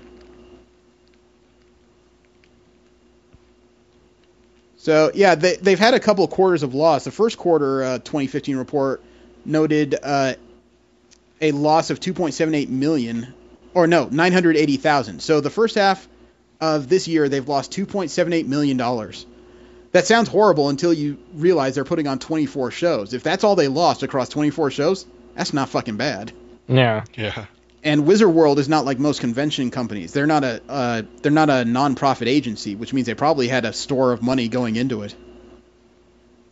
That's pretty good. I've read some of the stuff about Wizard World. They seem to put on some pretty good shows. They stopped doing Wizard World Long Beach, but I understand Wizard World Sacramento is doing very well. James Asmus is forcing Valiant Unity, the comic book that features several of the Valiant Universe heroes, to question what they've become. He used to be the writer for Quantum and Woody, and as of October's issue 23 and issue 24 in November, James Asmus is taking over, and he plans on diving straight into the team's heart with a storyline questioning their loyalty. The largest and most powerful member of Unity, Ginger, finds out that one of his allies is being imprisoned and experimented on by the team's leaders. Holy shit. Yeah. That sounds like a major conflict of interest. Yeah. Michael Bay has an actual new company of comic books. He's announcing a graphic novel lineup. He's starting up comic books with his company 451 Media Group. They're going to be debuting graphic novels at October's New York Comic Con with plans to offer companion digital video via Machinima. The creators of these comic books are mostly screenwriters, including Scott Rosenberg from Con Air and George Pelicanos from The Wire, as well as artists Raymond Bermudez and Ty Dazzo. According to 451 Media CEO Doug Nunez, quote, "We discover great stories by way of our team of top-notch writers, screenwriters, and authors, and then work with our technology partners to turn those stories into truly immersive entertainment experiences," unquote. I don't quite know what to say, because I'm not wild about Michael Bay as a director, but comic books may not be bad. It's not like he's writing them. Somebody else is doing it.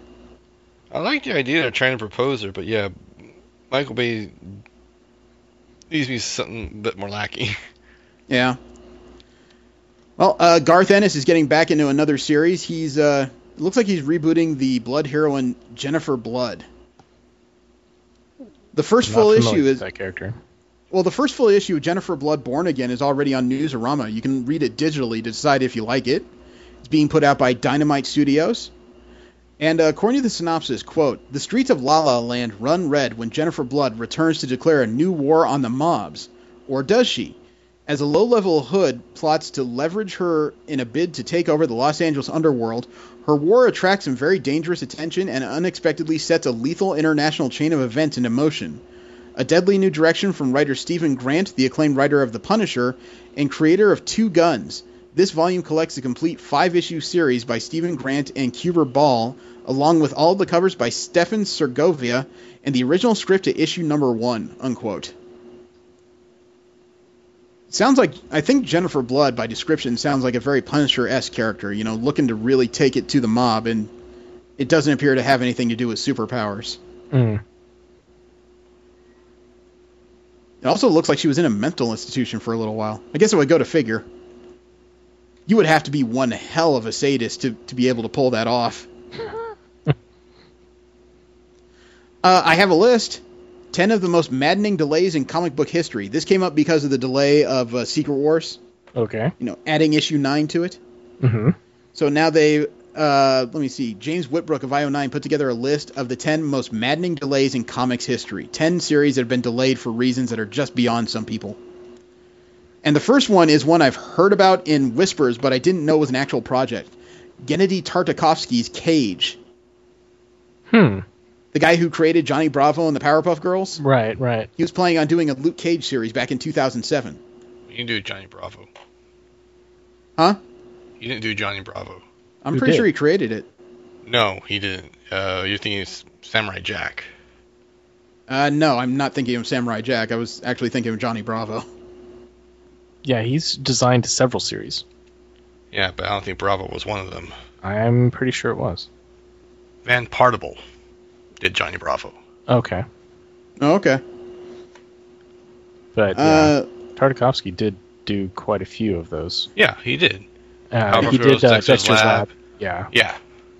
Says, quote, yes, the man behind the Powerpuff Girls, Samurai Jack, Clone Wars, and so many amazing cartoons announced back in 2007 that he would write and draw miniseries about the Marvel hero Luke Cage, promising his iconic style, pulpy action, and a satirical look at the Marvel comics of the 70s. Then, nada. It might seem unfair to put this on a list of delayed comics, but Tartakovsky actually worked away at the miniseries. As of 2012, Tartakovsky revealed that everything was done outside of the 4 issues being colored. But with no new news in the last 3 years, it seems like no matter how much is done, Cage might never see the light of day, unquote. And let's see, the second item on this list is The Dark Knight Strikes Again. It was announced in 2001. 3 issues have actually been released of it. Quote, although 3 months, especially for Frank Miller, isn't exactly a huge delay, it's become one spoken in hushed tones by DC fans over the years. Unlike The Dark Knight Returns, Strikes Again was critically slammed upon its release, and if it had not sold as well as it did, would have been an unmitigated disaster for DC. Due to the hammering the series received, many suspected that the third and final issue was delayed in order to try and salvage the critical approval of the series with a complete rework, but it did little to help. Despite the popularity of the rumor even today, it's likely the delay was simply down to Miller's infamous schedule, unquote. Makes sense. Huh. The man was busy. Yeah. This one was one that was well documented. Hawkeye. The last issue was delayed for months. Oh, I do remember that, yeah. Quote, Hawkeye was a smash hit for Marvel when it began in 2012. A unique art style from artist David Aja and colorist Matt Hollingsworth and snappy writing from Matt Fraction created one of the company's most unique books. The series trundled along fine until it entered the final stretch. Out of nowhere, the last 2 issues of the series were repeatedly pushed back, as fans clamored to see the end of Fraction and Aja's story. Hell, Hawkeye got so tired of waiting, he started a new series, all new Hawkeye, while Hawkeye 22 waited to come out, which it finally did in July of this year, unquote. Oh yeah, and I remember this delay, All-Star Batman and Robin. Quote, Frank Miller's infamously enjoyable train wreck wasn't just decried for its mimetic panels and general Miller insanity, but for the fact that it's still not finished. There were several smaller delays during the run, as in par for the course with the writer-artist, but then it completely dropped off the radar with no end in sight in 2008. As of last year, the 11th issue is still allegedly in works, despite Miller's busy schedule, unquote. He seems to have issues with that. Well, I think that one was being drawn by Jim Lee, but I kind of doubt that it's hard to find one of the co-editors-in-chief at DC Comics. Oh, Steve, remember how badly delayed this was? Image United? Oh, God. Quote, this was a 2008 book. Quote, meant to be a collaboration between the 7 founders of Image Comics, each drawing their own characters in a crossover miniseries penned by Robert Kirkman. Image United originally began on schedule until out of nowhere, the 3rd issue had an 8-month delay in publishing, causing Image to scramble and slot in a guest issue 0 during the wait. But that delay was not to be the last for the series. As of today, Image United number 4, originally solicited for April 2010, has yet to be released with no clear date in sight, unquote. Yeah, I don't think it's going to happen. Yeah, I think that's dead. Civil War had a delay. Really? 2 months, yeah. Quote, in the grand scheme of things, especially in comparison to some comics on this list, a 2-month delay is not that big. But what made it big for Civil War was the ripple effect it had on Marvel Comics' entire output. When the main series was delayed for the first time due to accommodate artist Stephen Niven's schedule, several of Marvel's other comics, otherwise perfectly on time, had to be pushed back as well to avoid spoilers for the event. Fans and retailers alike were incensed, as Civil War and its tie-ins were selling extremely well, only to suddenly find themselves without many new comics for several months. Unquote. Damn. Now, the next series I've heard about a lot, but I've never picked up an issue. Planetary. 3-year delays. Whew. Quote, Warren Ellis and John Cassidy's legendary series Planetary finally came to a close 10 years after it began in 2009. After suffering myriad delays in publishing schedule and even taking an official 2-year hiatus in 2001, that still wasn't the longest delay the series suffered.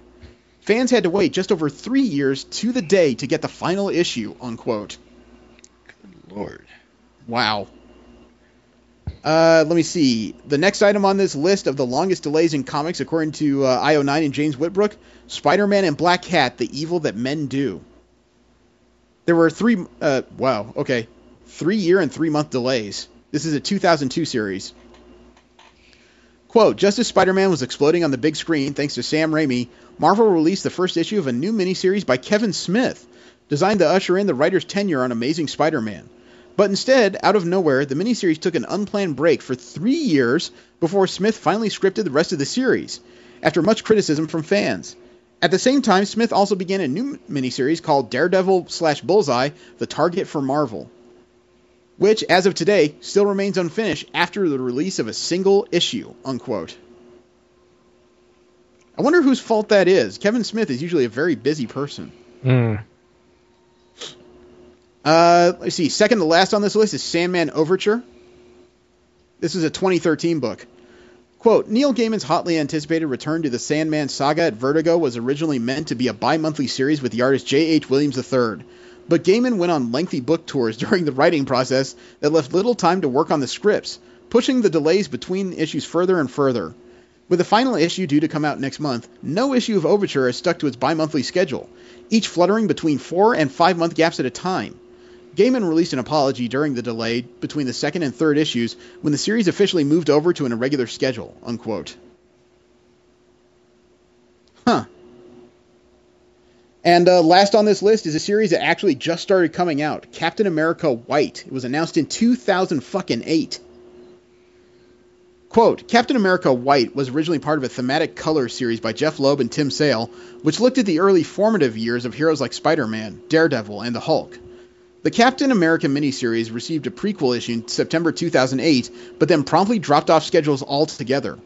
Many thought that the book had been quietly scrapped by Marvel until earlier this year when out of nowhere they announced that the series would finally release. The first issue is currently due out next month, unquote. It only took 7 years. Holy shit. And last up in general comic news, Newsarama decided to put together a list of the 13 greatest superhero hideouts and headquarters of all time. Okay. They can be a little long in the description, so I'll tell you what, I will start reading. If you hear one you want to hear, just stop me and I'll hit it. Sound good? Okay. Sure. Okay, number 13 on the list is Spawn's Alley. Next. You know, well, that was the place where Spawn called home. He never had a headquarters of his own. Right. Number 12 on the list, the Legion Clubhouse of the Legion of Superheroes. Huh. Okay. I've read several of their books. I don't think I've ever really taken a good look at their base. Number 11 on this list, Doctor Strange's Sanctum Sanctorum. That's always been sort of.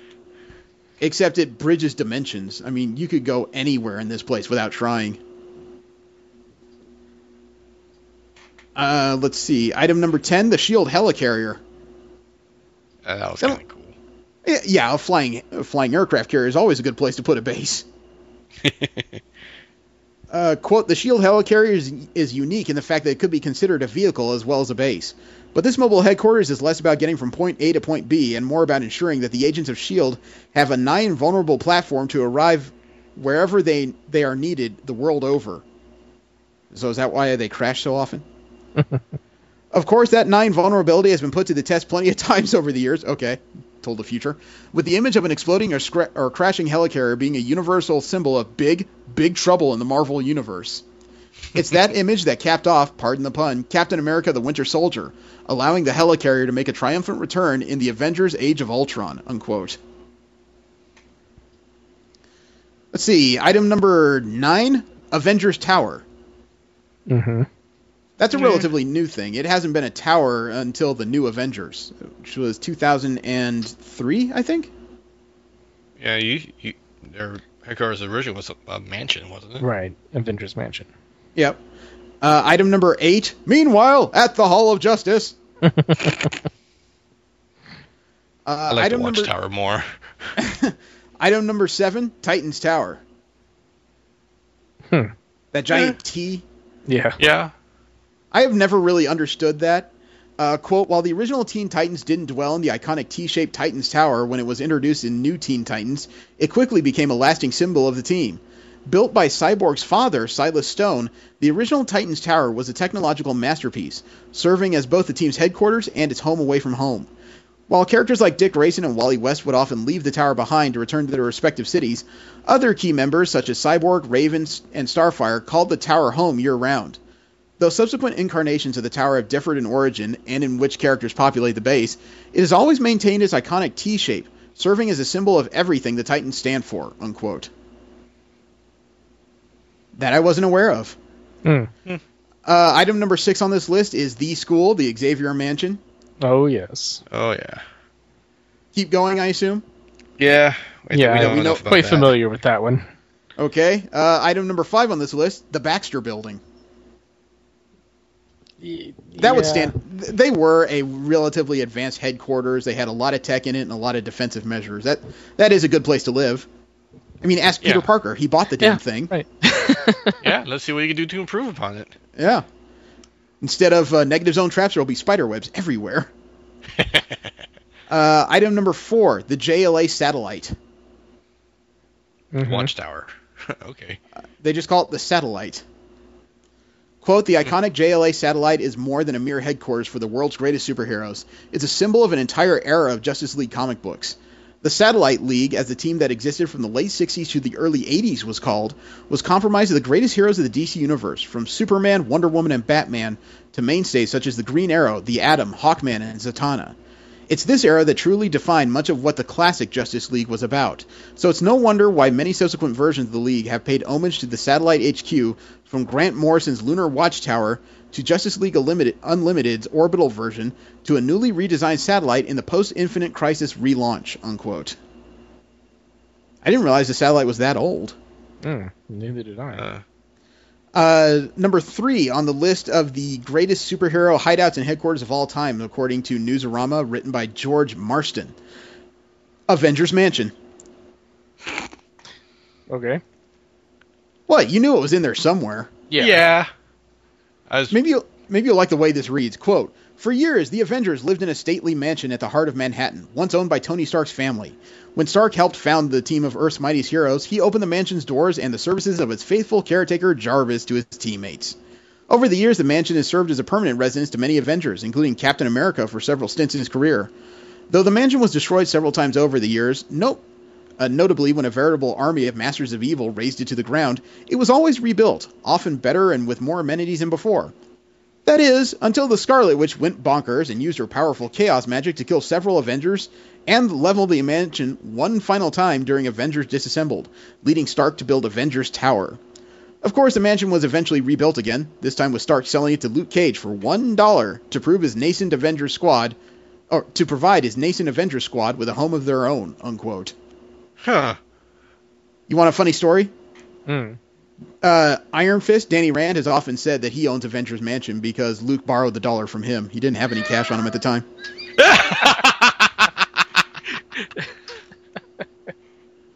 I wonder if they're going to reference that in the Netflix thing.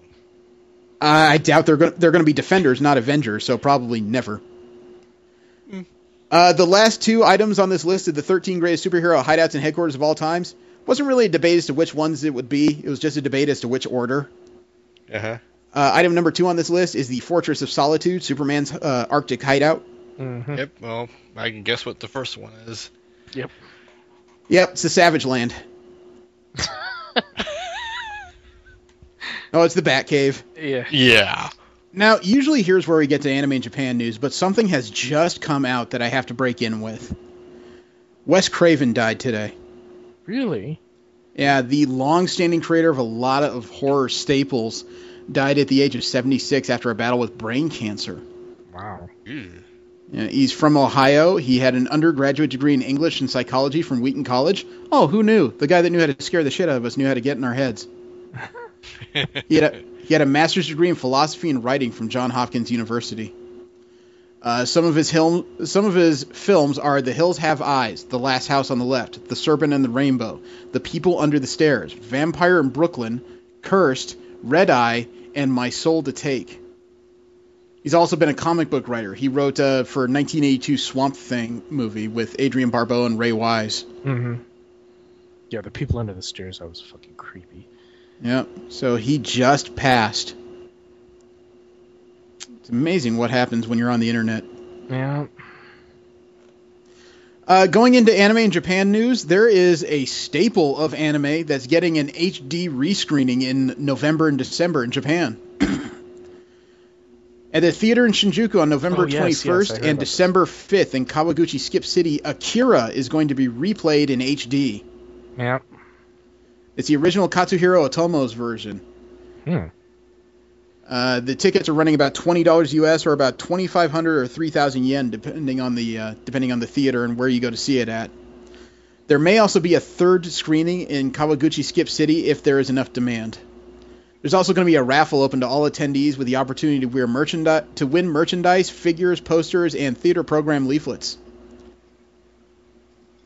That's a rare opportunity for some people. Yep. I bet there's an entire generation of anime fans who don't know shit about Akira. I still don't think I know shit about Akira.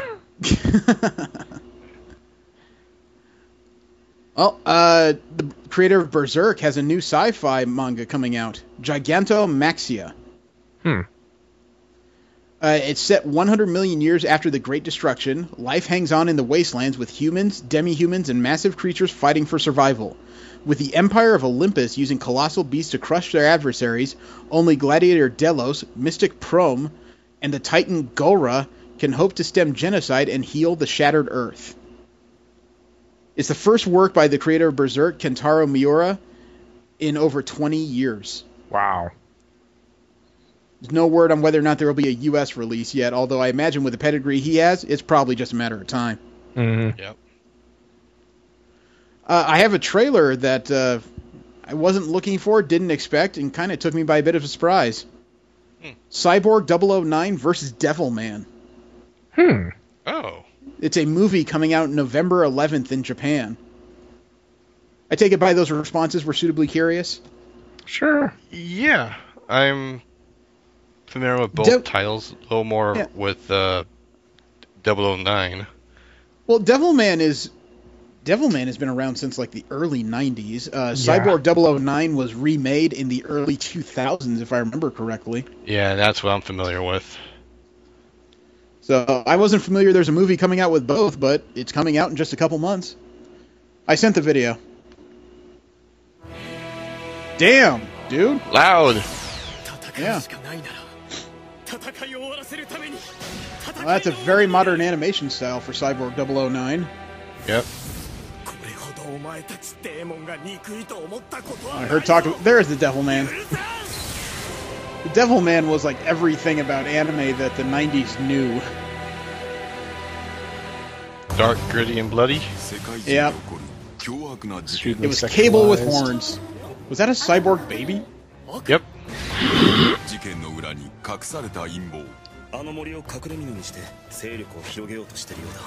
Interesting. That's the segment with telepathic abilities. Dude, those eyebrows. I know. They look like they could reach out and grab something. Maybe he's the monarch. No, this one's competent. What are you doing, Joker?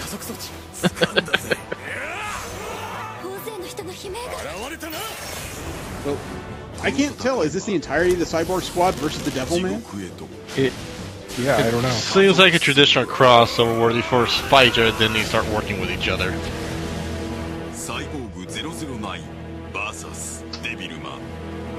Because it seems like they showed 3 dark cyborgs, so... I I've never actually watched Cyborg 009, so I'm not terribly familiar with it.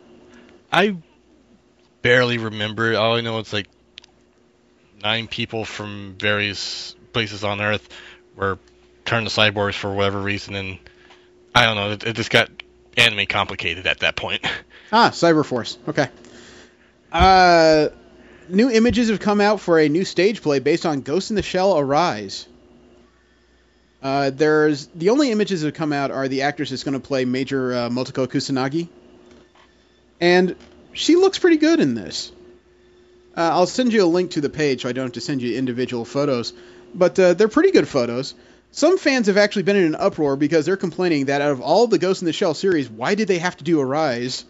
And I guess my response would be, if you think it's so fucking important, write it yourself. Yeah. I don't see a problem with this on its face. It's worth a try. Goodness knows, if Spider-Man could get a stage play, Ghost in the Shell probably could. Yeah. If I had to describe Ghost in the Shell simply to people, it's The Matrix with less drama. I think that's a pretty succinct way to put it. What do you think of the images? Yeah. I think she makes a good Kusanagi. I don't see who the actress is. I don't see a name attached to this.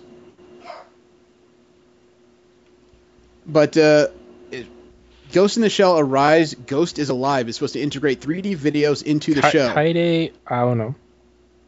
Okay. The audiences are going to wear 3D glasses, and the cast is going to interact with the videos to enhance their performance. Huh.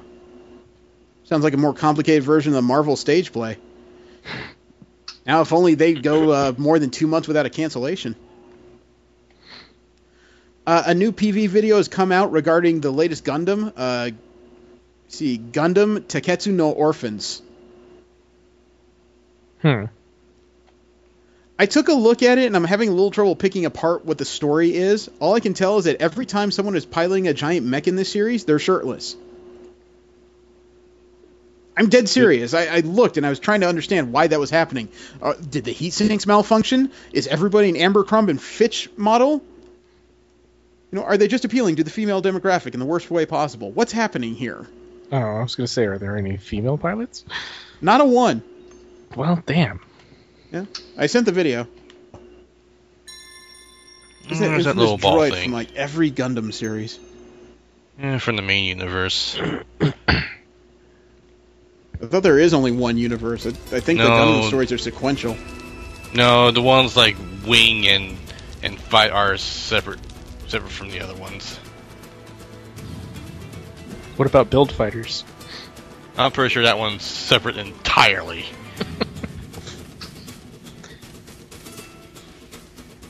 Got a bunch of weird-looking robots there. The video I've seen, there's not a lot of humanoid robots. A lot of them seem to involve some kind of hover or track technologies. It seems like they're going back to something close, similar to the original. Not exactly. Most of this all stuff takes place on Mars. Yeah, a lot of this is planetary. So there's one of the heroes, Mikazuki Agus. Orga Itsuka, also known as the Brooder. Biscuit Griffin, you will respect his authority. Missing the glasses. Eugene Seven Stark lost his shirt in a tragic war and has not bought one since. I think the reason why they're all shirtless is because when you saw the one they got shot in the first place where he was doing the pull-ups and he's got those weird nodes on his spinal column. Yeah, I saw those. However, there's so many other series, both on paper and video, that have stuff like that at least have some kind of coverage. Well, I remember X's got where they put it in the base of the neck. Yeah, they wore shirts though. Yeah, and they technically had those nodes all over. No, just in the neck. No, they were in the arms and the back too. You don't remember the scenes of them digging into them and cleaning them up? In Exo Squad? Not Exo Squad, the Matrix. Okay. He looks bored, doesn't he? It's one of those effeminate people. It's just like, damn it, he's not letting me blow him right now.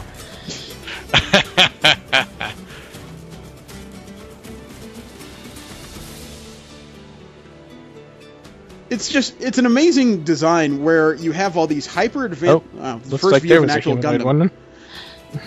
You have all these hyper advanced robots, but apparently shirt technology is not caught up to the idea of being able to plan around those cybernetic nodes. Well, it seems like what we're seeing is like maybe for like the first 2 to 3 episodes where they're just using the standardized equipment, and the Gundam is the advanced shit like it always is in every Gundam series. I don't know. That was all about character. It really didn't revolve much around story other than the standpoints of the 3 locations where this series is going to take place. Well, and the character motivations, which gives you a little bit of a look at the story. Let's see. Also in anime and Japan news, Bandai Star Wars figures have gotten a little more ornate. They have released a full set of what appears to be 5 different versions of Darth Vader, his Royal Guard, and a couple stormtroopers. Really? Yeah, there's been concept art out before, but these are the first official images of the entire group of them, including Darth Vader wearing a Kabuto helmet. It's kind of weird to see all these Star Wars Empire characters in the form of Japanese feudal armor.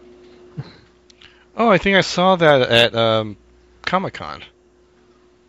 Possibly. I didn't spend too much time at the Bandai booth. It was very busy. Oh, yes, definitely, yeah. I think I got pictures of it. Hold on.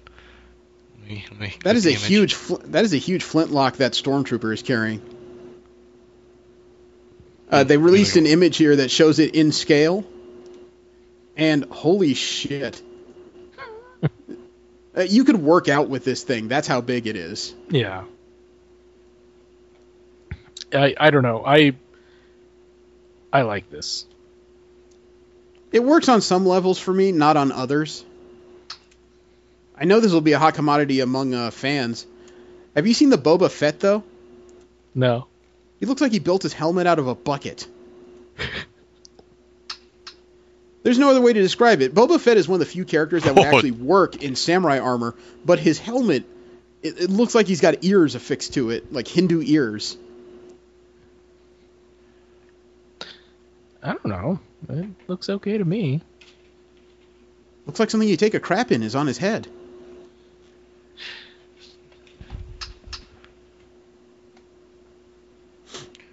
Like I said, I know this will work. Yeah, I know this will work for some people. It just doesn't work for me. No, I totally dig this. The Japanese have an unusual wedding plan these days. Get married with an alpaca. Okay. Okay, you're not getting married to an alpaca, but there's one at your wedding. According to Sankei News, a Japanese resort hotel, Epinard Nasu, located in the Nasu Highlands, has an alpaca wedding package that costs $4,067 or 488,000 yen. That fee includes a wedding dress, tuxedo rental, chapel wedding ceremony, a photo album, a night at the hotel and dinner, and an alpaca to show up at your wedding and pose in your wedding photos. An alpaca posing in a wedding photo. No, in your wedding photos. In your photos with you, an alpaca. Apparently, alpacas have been somewhat popular in Japan lately because of the unusual looks. You know, Muppet-eyed, glassy donkeys. The hotel is near Japan's largest alpaca farm, so that can't be a coincidence. Mm. It's just bizarre to me. I can't think I'd want an alpaca at a wedding, mine or otherwise. Last up in anime and Japan news, there is another trailer for a new series coming out that's a throwback to an older series, and frankly, after seeing this, I cannot fucking wait. Oh? What is it? Yep. It's the latest trailer for the new series of Lupin the Third. Oh, yes. Yeah, I sent the video. Kanji. The movie. And the music. Yeah. Well, the whole thing is done in a massive throwback style. It screams early 80s. Oh, yeah. Maybe 70s even. It's taking liberty with the modern technology. A little bit. I've noticed they limited it in most respects. The only time they use it is for large background pieces. Definitely using a lot of After Effects. The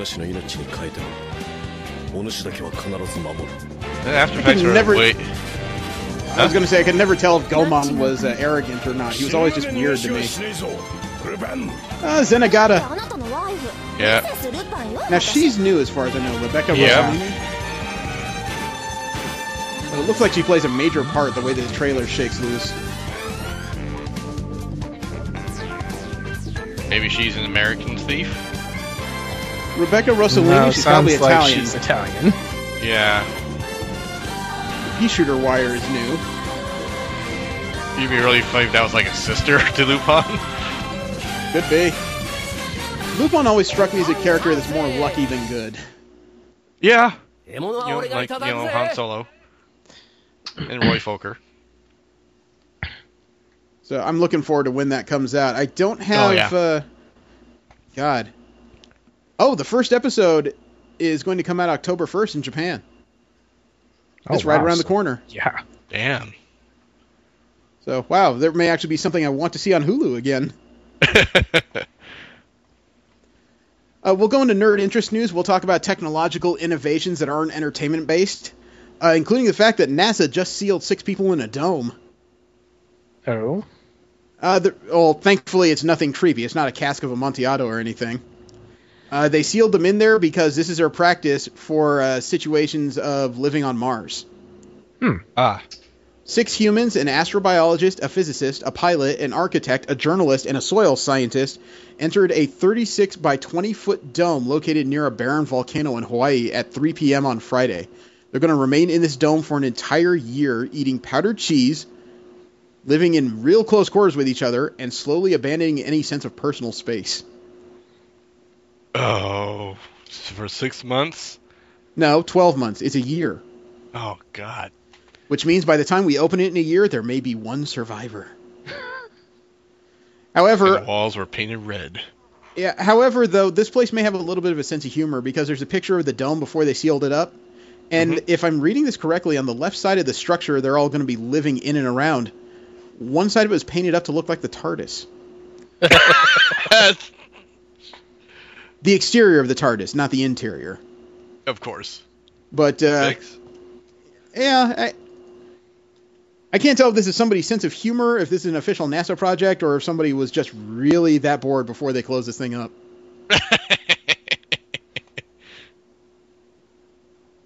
So, it is what it is. Wouldn't it be sad if that's the bathroom? Oh. Oh my god, you shattered time and space! Fucking flush! It's bigger on the inside. Shut up! Why are you poking at its insides? Sony just unveiled a new drone. There's a video of it taking off. This thing can fly for up to 2 hours, maxing out at 106 miles per hour. Nice. And it does VTOL takeoffs. The drone can actually carry up to 22 pounds of cargo. Holy shit. This sounds rather impressive, actually. They added a YouTube to go with it. Shoot. I sent it. Oh, there we go. Empty field. There's the plane. Oh, it's a drone that looks like it could transform and walk. Okay, I see. Yeah, there's a moving propeller that provides both VTOL and flight. It looks like something straight out of the Star Avengers. Wow. Nice directional control. Mm.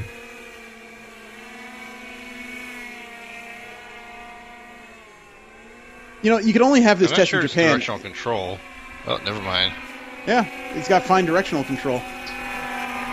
You know you can only do this test in Japan. If you did it in the U.S., you'd have someone going, "Look, the government!" Boom. There's a federal offense. You're going to jail.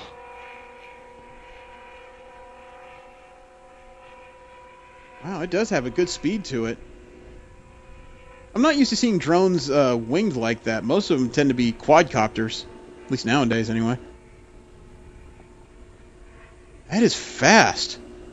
Yeah, well, that central prop is on a pivot so it can have that fast forward momentum. Yeah. It's no different than a Harrier. Wouldn't this be sad if this is a moment? Hiroshi, I've lost control.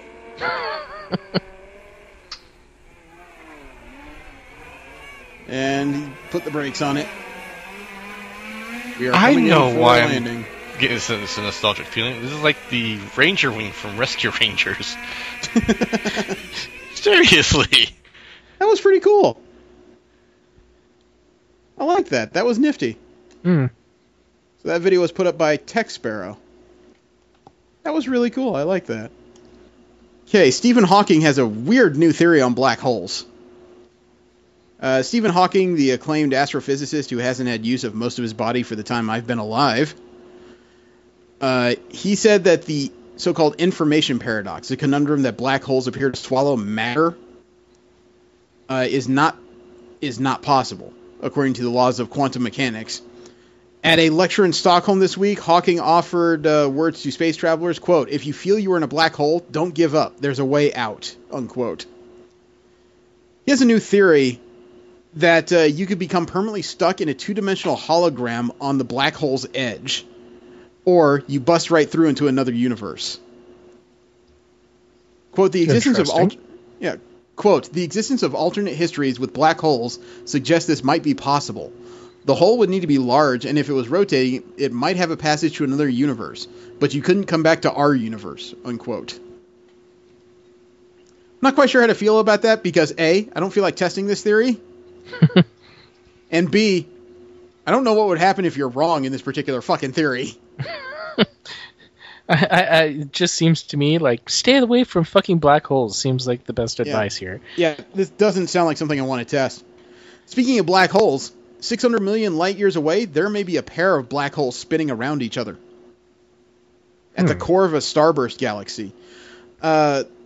There's a system that's identified as Macarian 231. It's the nearest galaxy to host a bright star-forming core called a quasar. Astronomers discovered a black hole pair using Hubble data.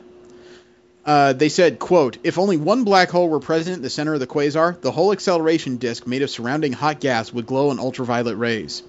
Instead, the ultraviolet glow of the dusty disk abruptly drops off towards the center. This provides observational evidence that the disk has a big donut hole encircling the central black hole. The best explanation for the donut hole in the disk, based on dynamical models, is that the center of the disk is carved out by the action of two black holes orbiting each other. The second, smaller black hole orbits the inner edge of the accretion disk and has its own mini-disk with an ultraviolet glow, unquote. I wonder what happens when the larger black hole eats the smaller one. I don't know. I'm going for the underdog. Go smaller black hole. And Superman fixes everything. With a sneeze. Well, there was an image that's recently come out of the after effects of a supernova. We've finally seen what's left behind after the explosion of a star dissipates. And it's dust and light. Quote, driven by the explosion of a massive star, supernova remnant Puppis A is blasting into the surrounding interstellar medium about 7,000 light years away. At that distance, this colorful telescopic field, based on broadband and narrowband optical image data, is about 60 light years across. Damn. Unquote. This is an image based on data from the supernova, so I guess you could say it's part science, part artist rendering. This is 60 light years across. I have a problem fathoming what kind of distance that is in my own mind. Yeah. Take a look. Here's the image. It's been built on data of the remnants of the nova. And what am I looking at? The remnants of a supernova. This is what a supernova leaves behind when the explosion is finally finished and the star burns itself out. It's kind of amazing to think about. This is all stars end up as.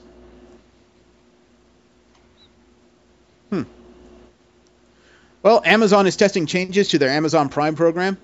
That's a Prime where you sign up for a monthly fee. You get free 2-day shipping and access to streaming videos and audio files. As well as certain digital download I was hoping you were going to say ebooks porn, and but stuff you just, like that. Yeah. yeah, you just let me down.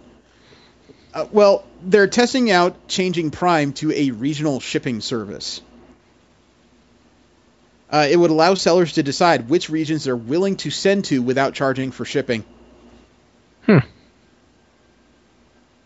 Now, even if a seller subscribes to Amazon Prime, the seller will not have to provide pre-shipping if the distance between the item and the customer is too great. That's not something that's going to excite people in rural areas. No. People in cities will have much less of a problem, but this whole ship by region thing could really hurt the, I want to say non-civilized, just the non-incorporated areas of the U.S. and the world. You know what I mean? Mm-hmm. So this could suck ass. There's a roboticist named Tomotaka Takahashi. He's a Tokyo professor, and he aims to be the Steve Jobs of robotics. He wants to emphasize design and charisma in robotics, and move away from just technical specs. He wants to make robots cute, tiny, and communicative. He also wants them internet enabled, and he describes him as he wants you to picture a smartphone, but with a face and limbs. He's getting ready to debut a pocket-sized smart robot with all the features of Siri and designed to look, act, and feel like it's your close friend. Quote, unfortunately, most professionals in robotics do not have this point of view. My strategy is buy humanoid-shaped robot smartphones with monthly payments at a phone store instead of buying expensive robots in a robot shop and learning how to fit in our lives, unquote. You know, I just had flashbacks to the minifigure, the mini Persicoms and fucking Chobits. Isn't that roughly what he's describing? Yeah, in a way, yeah. I don't know. Like I said, he needs to pitch this to Japan first. He Japanese. Is Japanese. Oh, I said he's a professor in the University of Tokyo in robotics. Okay, I wasn't paying attention to that part. He adds, quote, it should be fun, not like Terminator, unquote. I was kind of wondering when that was going to come up. Well, there was a man who decided to make an interesting game for his fiancée. He's a website designer by the name of Noah Yemen. He has a Borderlands-themed marriage proposal to his girlfriend, Tia. Mm-hmm. He explained that by playing the co-op shooter RPG is one of their favorite things to do together, and playing this game has been one of those things that brought them even closer. Yemen decided he wanted to propose to Tia, and Borderlands theme made perfect sense to him, but he didn't do anything simple. He created a game for her to play that has 3 central components, all of which Yemen made himself. An Echo device-themed iPhone case, a mission app, and a tiny loot chest for the engagement ring, and a replica shield generator. Huh. Nice. He said, quote, each character and most enemies in Borderlands have what's called a shield generator. It's a device that is attached to your person that gives you extra protection for damage. In one of the missions, I wanted to give her a shield generator, but with a personal twist to it. Each shield has a brand specific with details to how it works. So I 3D modeled a shield generator and had it 3D printed as well. I hooked up an LED light switch and switches to it, and painted it according to her favorite types of shields in the game. And in the mission, I added details to it. Noah shield. Never leave home without it. For all the trials you face, you'll be glad you had a Noah shield. It will always protect you from harm and shield you from all that nasty pain you don't want. Best part is, you can take the Noah shield with you anywhere, unquote. So, he created missions, 8 of them, for her to do in real life. Each one was accompanied by voiceovers from Borderland characters like Claptrap, Scooter, Tiny Tina, and they resulted in a surprise 3-day trip to Chicago. After they got to their hotel, he called the corresponding mission was called New Haven. It was time for the final mission. Quote, seal the deal. This was the final step. She listened to the voiceover from the game character that aligned perfectly with the mission. Claptrap singing, did you know my head is at your crotch level? I'm trying not to think about it. While reading the description of the mission, will you marry me? You can always count on me. Through thick and thin, I will always be there. Everything from taking care of you to sharing special memories like this one. That's when I got down on one knee and opened up the loot crate to reveal the ring. After I asked her to marry me, she had to choose either the yes or no button on the mission to turn it in, which completed the game. And it showed the completion of leveling up and the reward obviously being the ring, unquote. She hit no. Oh, did she? No, I'm kidding. Okay, I was going to say. No, she said yes. They actually added a Twitter post of the phone app where she clicked yes and she's wearing the ring. So, congratulations. Your experience will drop as years go by. Last up in general nerd interest stuff, I have a list of 10 rare board games to snap up if you ever find them. Okay. I did not know there was ever a Disney Haunted Mansion game. Really? Yeah, quote, released only a couple of years after the ride itself opened, this 1970s game pitted 2 to 4 players against each other and the ever-changing floor plan of this mansion itself. Why it's rare? Though the game was released twice, in 1972 and 1975 respectively, there simply aren't enough complete games to satisfy demand. The Haunted Mansion itself is crazy popular, and this game really captured the creepy, fun atmosphere of the ride well. Its regular price tag? $250, unquote. I should add, this list came out via geekandsundry.com. The next up on this list are the rarest board games that you should buy if you ever find Trafalgar. I've heard of that. Yeah, quote, the Battle of Trafalgar has been simulated numerous times, but Roger Cormier's 1960s self-produced version tops the rarity charts, so much that even our picture isn't even of the real game itself. The game comes with no box. The board is made of felt, and the ships are the most basic of markers. Don't let aesthetics fool you, though. The thing was highly playable. Why it's rare? Word on the street is that only 450 of this 1968 no-frills nautical simulator were ever produced. On top of that, Cormier had trouble even getting those few to their owners, so a number of prospective owners lost out on getting their copies even back when this game was available. Average price tag today? Over $1,000. Damn. Next up is one I'm sure was out, but probably had trouble finding buyers just due to the subject matter. Star Wars The Queen's Gambit. It was based on the prequel trilogy. Huh. Quote, play as either the Trade Federation or the Naboo as you reenact the fourfold climax of Star Wars The Phantom Menace. Why it's rare? It's great, highly complex, and happens to come with 155 individual pieces, a 3D themed palace, 16 dice, and 180 cards. Sure, it was released in the comparatively recent year 2000, but prying one of these suckers from the hands of another Star Wars fan will still cost you. Average price tag, between $300 and $1,000, unquote. In a hand. And your lightsaber. You guys familiar with the board game of Dark Tower? No. No, is that based off of Stephen King's novels? I don't think so. Quote, released in 1981, this was Milton Bradley's take on the fantasy craze in the 1970s and 80s. Centered on an electronic tower, which players had to unlock with collected keys, this was fun for 1 to 4 players. Why it's rare? Remember when I said that it was Milton Bradley's take on 1980s fantasy genre? Turns out the company straight up stole this idea, tower specs and all, from 2 independent inventors. They sued, winning a cool $700,000 and removing the plagiarized game from shelves. Average price tag today, $270 to $800, unquote. Damn. So it's plagiarized. Huh. The next one, I actually remember the ads for this, and I don't remember it being a hot seller in the day. Milton Bradley's Fireball Island. No. I don't remember that.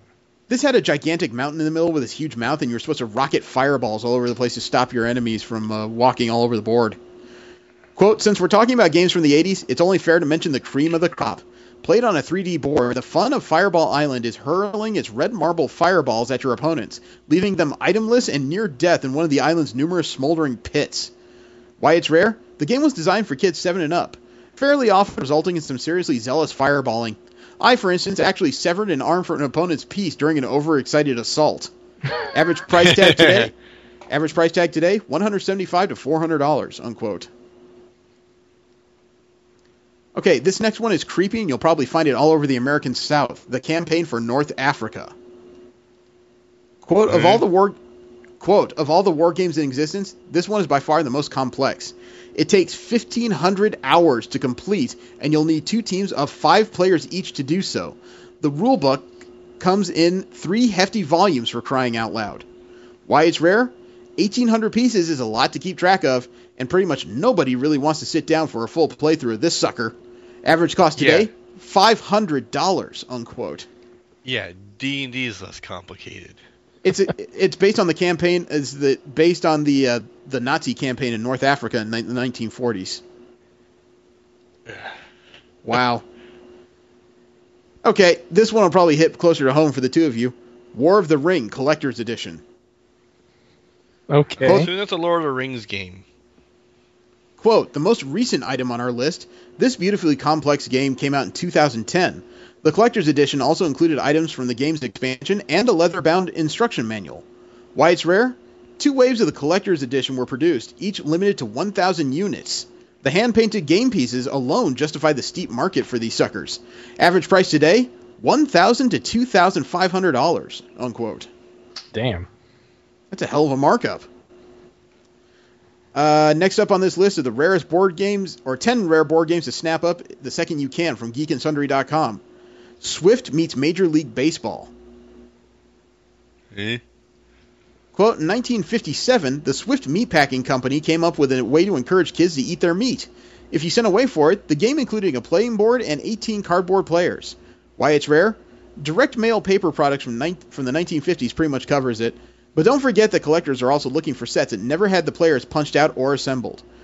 Price? The board alone recently sold for over $900, and the cards can run you $400 without it, unquote. Jeez. Now, this is one I've never heard of, and it looks like it predates me. Jati, J-A-T-I.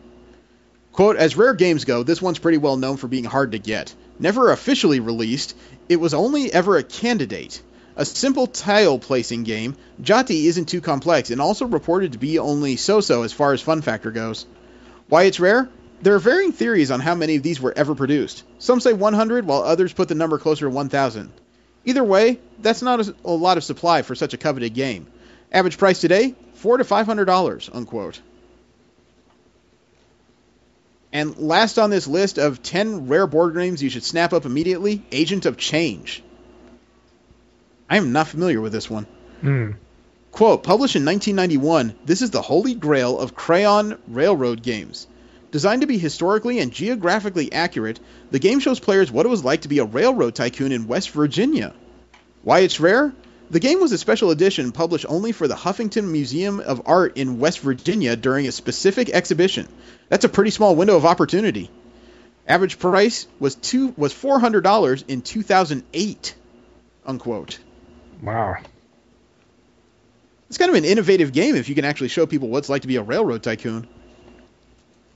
Can't imagine it'd be terribly fun, though. I used to play board games a lot as a kid, but I admit I fell out of love with them around the time of in television. I don't know. I've grown back into playing them again. They're only fun for me when you have a good group of interactive people to play them with, and I don't see too many of those these days. Too many people, including people my own age, are too obsessed with their cell phones. Last up is our What the Fuck Corner. We talk about those stories that just confuse the fuck out of most people that read them. I added this one simply because, it made me scratch my head a little bit. Entertainment Weekly, they've recently gotten into reporting a lot about superheroes because of the success of Marvel movies and a few other independent comic book movies. Mm-hmm. They decided to come out with a graphic that they called Badass Female Marvel Characters. They rated them by ratings of badass, rating of fighting skills, ratings of strength, and listing their weapon or superpowers. And as I started going through this, I thought, okay, this will be good to talk about in Marvel. But as I started to read it, I don't think they understand what they were listing half the time. Okay. No, I'm dead serious about this. There are certain aspects of this thing, and you'll have to zoom in to see it because the graphic is very large. I don't think they understood a lot of it. Let me give you an example. The first character they list in this graphic is Captain Marvel. Carol Danvers, the woman with super strength, invulnerability, flight, energy blast, right? Uh-huh. They list their ratings out of 5 stars, and they gave her a badass rating of 5 stars, which is pretty apt for a character that's held cosmic power on a couple occasions. Uh-huh. However, on the strength scale, they gave her 3.5 stars. Yeah. I'm sorry, when she can deck the Hulk. Well, wait, they also gave her a fighting skills rating of 2.5 stars. She's trained military. Yeah, she's an Air Force colonel. Or no, not a colonel. She's a captain. She's a captain in the U.S. Air Force. But when you look next to her at Electra Nachios has a badass rating of 4.5 stars. That's well earned. Yeah. They gave her a fighting skills rating of 5 stars. Even though she's died multiple times. Yeah, and I get it. She's a ninja. She's probably a little better trained than Captain Marvel, but I don't know about that much better trained. And her strength scale, 3.5 stars. The same as Captain Marvel. I don't know. Yeah. I mean, especially considering the fact that under Captain Marvel's thing, her powers are flight and super strength. I know. That super strength alone should just warrant 5 stars right out the door. Well, to put it in perspective, She-Hulk they rated on a strength scale of 4.5 stars. That would mean that Elektra is like superhuman in her strength, and that is just not the way it fucking works. Yeah. I don't know. You know, Gamora they've got pretty well right. Strength at 3.5 stars, fighting ability at 4.5 stars, badass at 4.5 stars. That sounds about appropriate. I don't know. Rogue is a sliding scale. I don't think you can really touch that one. Yeah. Emma Frost I'm a little bit confused with. They got her fighting rating at 3 stars. She doesn't fight. Even though she's got that diamond skin. No, even with that diamond skin, she doesn't fight. She just protects herself. It's not like she goes out punching all the time. Although I imagine being hit by a diamond fist would really hurt. Okay, here's one I take major umbrage with. Molly Hayes, a.k.a. Bruiser from the Runaways. Uh-huh. She's a mutant with super... She is super strength and vulnerability. Strength of 2? Yeah, they rated her at 2 strength. They rated her as lower than the Black Widow, Elektra, Captain Marvel, although that would stand to figure. They rated her lower than Gamora, for crying out loud. Yeah. They rated her strength on par with Emma Frost. I don't know. That's why I added this. Toss a bus. That's why I added this in What the Fuck. Jessica Jones is also at a strength of 2. Are you kidding? They put Megan at a strength of 1. Mega Ponsau from Excalibur. Megan Braddock, strength of 1? Are you fucking kidding me? She carried half the team. Physically carried them. Yeah, I know. So this... Man, I don't know who does comic books for Entertainment Weekly, but they need to be punched in the head by the fucking She-Hulk. Ugh. Now, over the last couple of weeks, we've obviously been talking about the Ashley Madison hack. You know, for those that don't know, millions of users from Ashley Madison had their personal data compromised by a massive hack attack. And some of the data that's been revealed over the last couple of weeks has been funny. You know, how many Ashley Madison users have White House email addresses, U.S. military, British Parliament, you know, Christian fundamentalists. There's all kinds of people that apparently use Ashley Madison. Yeah, I'm still stuck at the point of, serves them all right. Well, it turns out they're not exactly mental giants to begin with. Do you know one of the more commonly used passwords that was discovered in the data? At least 69. No, at least 202 people use the password 123456. Well, I used to use the password 12321, but you know. That did not make the list. There were several people who used 123456789, which means they had, you know, greater encryption skills, I guess. Amazingly, there were at least 105 people that used the password. How number overkill. 3? Yeah, number 3 on this list is 12345. Some people use the password QWERTY. I guess some people couldn't remember where they typed this password at because at least 28 people use the password Ashley. There's all kinds of ridiculous passwords people were using here. 69, 69, 69, ABC 123. At least 21 people use the password 111111.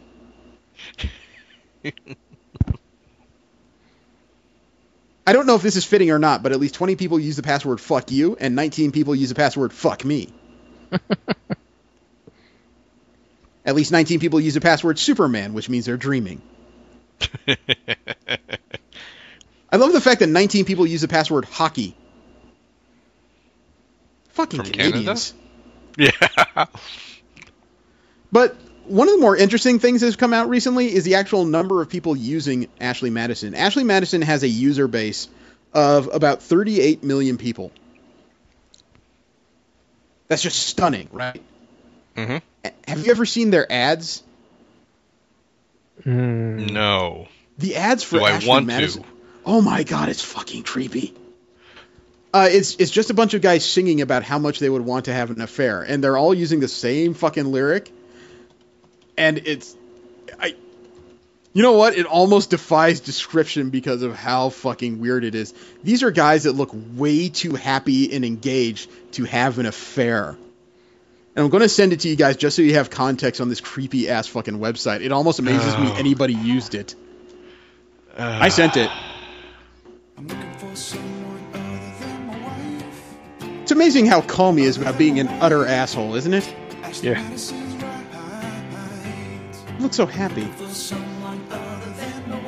And the second guy joining in looks suspiciously like the guy who played Iceman in the X-Men films.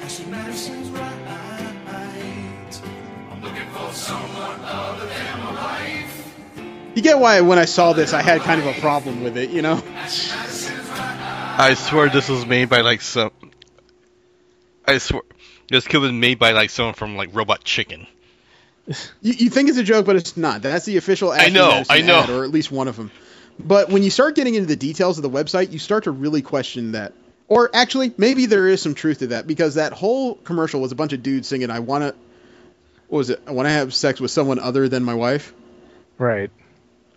It turns out that the number of users of Ashley Madison, 5,550,687 of them are female. The other 31,343,429 were dudes. Yep. The amount of women using this thing was almost embarrassing. And it turns out that the number of people with loopback or home IP addresses, women were disproportionate in this. 68,709 people used loopback addresses. Only 12,000 guys did. And here's where it starts to get really pathetic, and you wonder if anything actually happened on this website. The number of people who check their daily Ashley Madison messages, 20,269,675 guys check their messages daily. The number of women who check their messages daily, 1,492. So either nobody was meeting on this website, or there are a few women in Canada who have very tired orifices. The number of people who use the Ashley Madison chat system, 11,030,920 men. 2,409 women. So no matter how you slice it, women were not using this fucking site. I almost wonder which women were, frankly, because I'm guessing that a lot of the promo images using that ad were not the women using the site. No. So, go figure. On a happier bit of news, I actually have a video game glitch video this week. Who? In difference, it's not Batman, it's not Assassin's Creed, it's not Halo, it's not Destiny, it's WWE 2K15. I can tell you that the video has Kane versus Batista, and Kane hits Batista so hard, he broke reality. I sent the video. There you see Kane standing on top of a table. Batista's getting back in the ring. And Kane says, "No, bitch." And he does it one more time. And he's stuck under the bottom rope. So much out of this guy. And he's doing a jig. He's gonna give up. But man, this has been physical. What happened to his shoulders? Okay, now you know wrestling is fake, because he shouldn't get up after that. That was fucking twisted, wasn't it? Yeah. Kind of makes me wish you had the bat vision. No. The way the arms I don't were need to see flopping that under again. that ring, I couldn't even guess what happened there. I don't need to see that again. But we actually have a what the fuck that occurred via online streaming and the Street Fighter beta, of all things. There was a streamer who was playing as Birdie. His name is MDZ Ricky, and he was playing up against an opponent that was playing as Ryu, and he managed to work his opponent all the way down to where they had a sliver of life left, and then he defeated him by a taunt. Huh? I didn't know this was possible, but I watched the video to understand what I was looking at, and it did occur. I sent the video. There you see Birdie and Ryu fighting there. And he's got no life left, right? So He wants it. Ryu won't even fight, He's so gonna get it. No, no. He uses no, a birdie don't do taunt. What did he do? Flick a Killed booger? him with the taunt. He literally picked his nose, flicked the burger, and killed him. it. He wanted it. He wanted it. He Nice. used a booger death. That actually can occur in the game. Yay! There we go. Oh my god. I didn't even know you could do that. I had not heard of this Oh, before. jeez. No, I had neither. So that happened. Yeah. And there's actually another video on What the Fuck. It's kind of video busy this evening. I don't know why. But it is something that occurred, and it's something that when I watched it, it built slowly, and when it took off, it was amazing. There were 2,000 bullets that were disposed of in an ammo dump. It turns out when you dispose of bullets, you do it via fire, and when you do, you're basically creating the devil's popcorn. It's one of those things that when I watched it, it started out very boring, but god damn did it build. I sent the video. Actually, I think we've seen a Mythbusters episode that did this. So there you see the furnace where this occurs. You can hear it starting out slow. I would imagine that much gunpowder going off kind of creates a cascade effect of heat. Not really. Powder coming out the top. Oh, wow. It does sound like popcorn. Yeah. This is not even the busy part. You see how that thing puffs? Yeah. Almost looks like it's ready to be destroyed, but it's not. It's still Whoa. building. Up top. It's still building, though. This is not as bad as it gets. Now it sounds like a drummer in a heavy metal band. Steaming molten slag out. And now it sounds like Galactus' heartburn.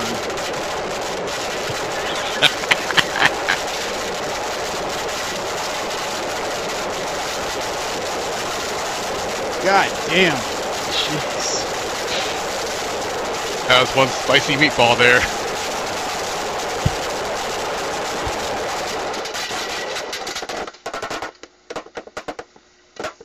Oh, you burned it.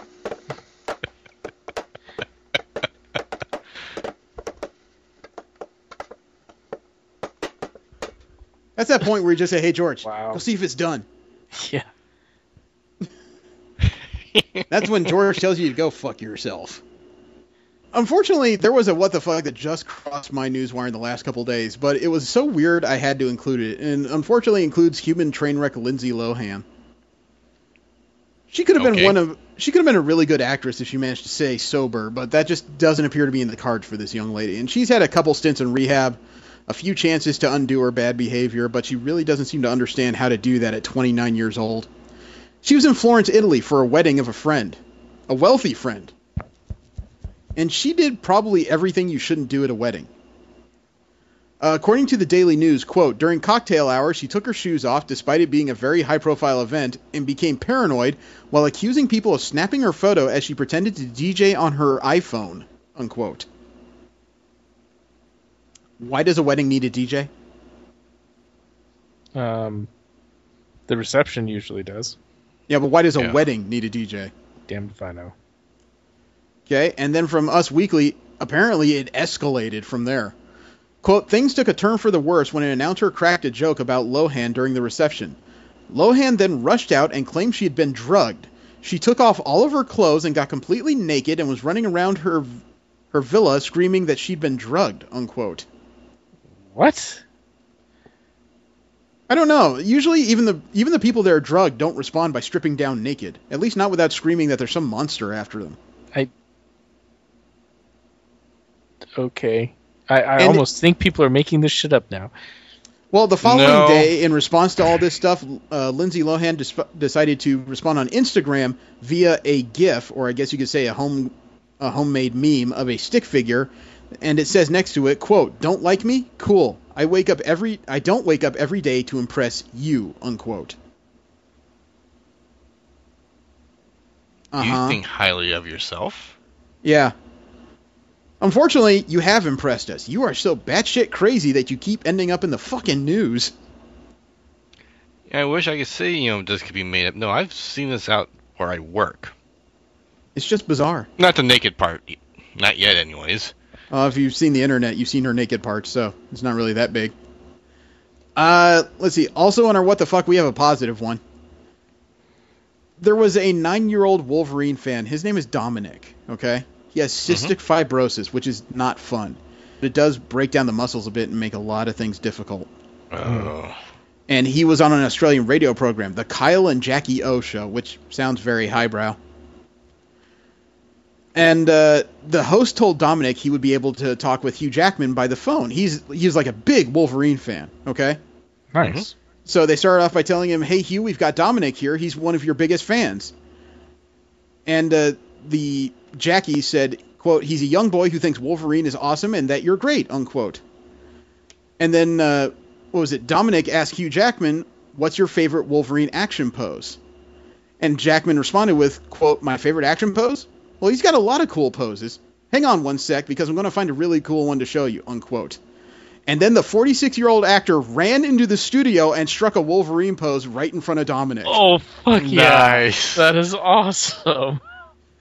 And then he stooped down and gave Dominic a really big hug, and then he sat down on the radio show, and the two of them talked back and forth for a little bit. He actually stayed and talked with the kid about the X-Men movies. Awesome. The whole thing was organized by the Make-A-Wish Foundation. That's good for him, man. Even though Jackman is Australian, there's nothing that forces him to take time for anybody, and he decided to do it for this kid. So, full credit where it's due. That's an awesome human being.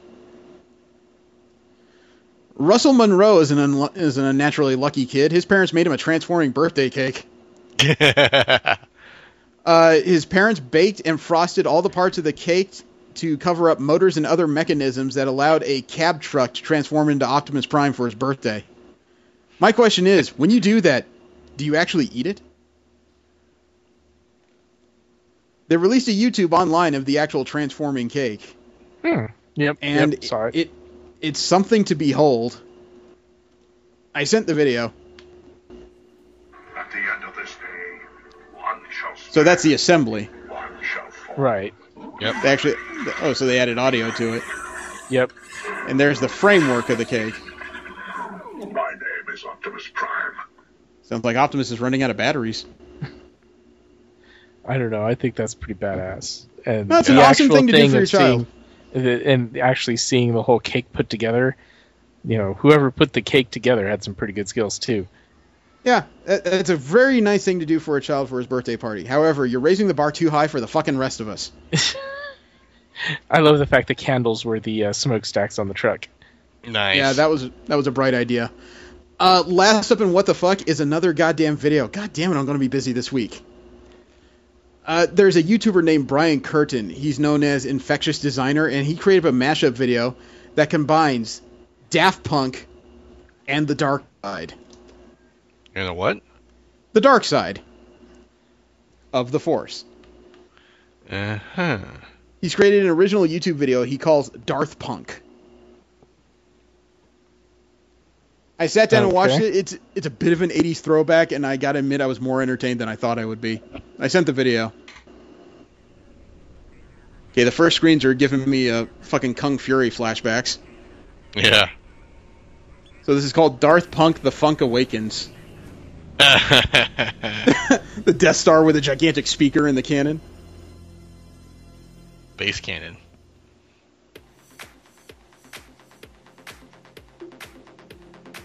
Oh, I'm having God. flashback to so many Stallone movies right now.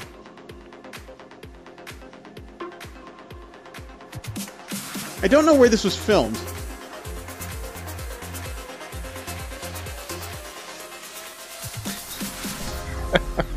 I like the graphics. Yep. Actually, I like the helmets too. I want one. Yeah. You notice how pudgy the Vader is? I'm not saying that to be mean. That costume hides it really well.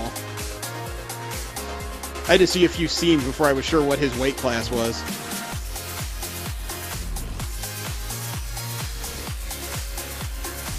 There's elements of this video that are Daft Punk, elements that are Tron, and elements that are just 80s cheese, and it comes together really well. Yeah, holy crap. The after effects are awesome. What do you think the people walking through the subway are wondering right now? One of them giving the I high think- five is pretty... Yep. You'll like this. Is that a Falcon? She just Jedi'd him out of his car.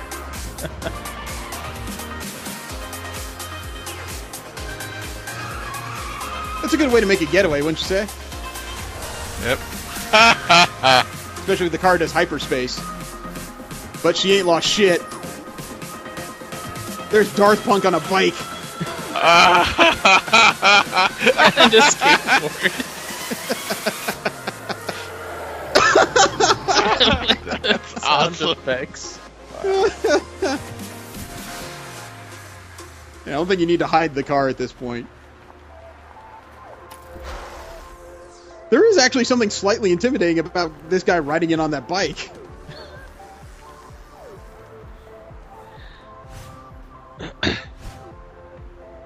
I've noticed the occasional mist that comes out of the... Oh god, the switchblade comb.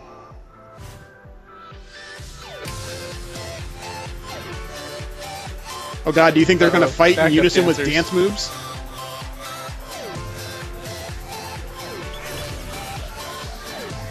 The old Oh, garbage God. can droid.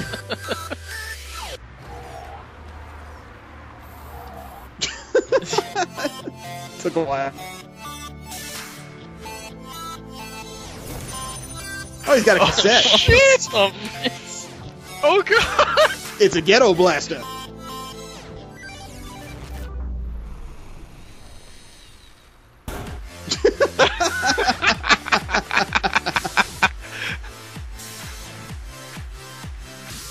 Oh god. There's so many things about this that should just be cheesy and stupid, but there's something awesome that comes out of it, I gotta admit.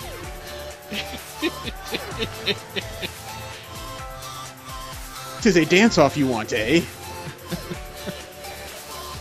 Now if he spins on that helmet, I'm gonna laugh myself. Nope, silly. fooled you! Just gonna shoot the bastards. It's the dark side after all. They cheat and have cookies.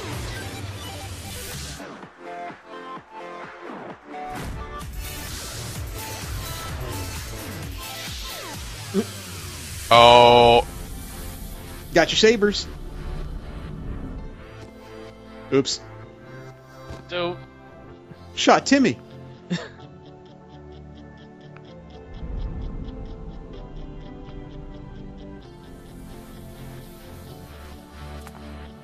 Is that sexual assault? didn't touch her, so no. Guess They it's a gave her the red. lightsaber. That's a nice place to leave that, actually. Open-ended. Yeah. Nice. When I saw that, I was giggling the whole time. On the missed high fives afterward are pretty good. They're just acting like a couple goons. I'm going to check out more of his videos and see if there's more like that. That was fun. Alright, the subject of this week is the nature of change in comic books. It tends to be a more force of derision than it tends to be a force to bring people together. And it happens at all levels. There are changes in writers, changes in artists, changes of stories, changes of universes even. And I want to get your initial opinion first of all, because change in comic books is generally not well accepted. We've had stories earlier where there have been scientific studies that show that people form mental roadmaps based on their experiences on things, and when items deviate from those roadmaps, they tend to get emotionally upset. What are your opinions of the need of change in comic books? Is there a need for change? Yes, just to keep things from getting stale. Is that the only reason why things should change? Oh, well, yeah. Everything else, I I could add on to this. Roots back to the idea of preventing it from getting stale. Change the status quo, change the circumstances, change the motivations. It just prevents them from saying, all right, well, we know he's going to do this, so it basically gets formulaic. Is why some shows just have a tendency to just get old fast, like basic cop dramas and sitcoms. I think there's also a need for change on smaller levels. As we become more intelligent as a society, we've noticed certain things about comic books that just really can't happen. I've noticed that costumes that defy physics are less and less likely. Huntress? No, actually I was thinking more in terms of Miss Marvel or the French cut Wonder Woman bikini. There's also the idea, it's like Psylocke. For a long time, her sole costume has been that purple bathing suit with the weird wraps up and down her arms and legs. I didn't think about change on a visual sense, but yeah. Well, they're visually interesting, but they're really impractical in most senses. Oh, yeah. And then they finally came up with, after multiple tries to replace this look, they ended up going back to it several times because they couldn't find anything that people would universally like. For a while, they seemed to settle on her new X-Force outfit, which was a bodysuit. It was body armor. She carried a sword instead of just relying solely on her psychokinetic abilities. So change can happen at all levels, and it can really help when you're running into a situation where people are just going, well, that's bullshit. That can't happen. Then you get the other side of the spectrum that when you change anything, people lose their shit. Like anytime Wonder Woman tries to wear anything involving, something that goes beneath the thigh. You gotta admit, when it comes to Wonder Woman in pants, there is a huge pushback there. Yeah. In the nature of stories, though, it can sometimes be helpful, but it can sometimes be a huge pain in the ass depending on the continuity. I would harken back to the early days of Image. They had a tight continuity where every book, regardless of creator, fed into the next one. But the problem is, when they started to change things and certain creators left, they ended up with a mess of continuity. Remember when Rob Liefeld was left or thrown out, depending on who you ask?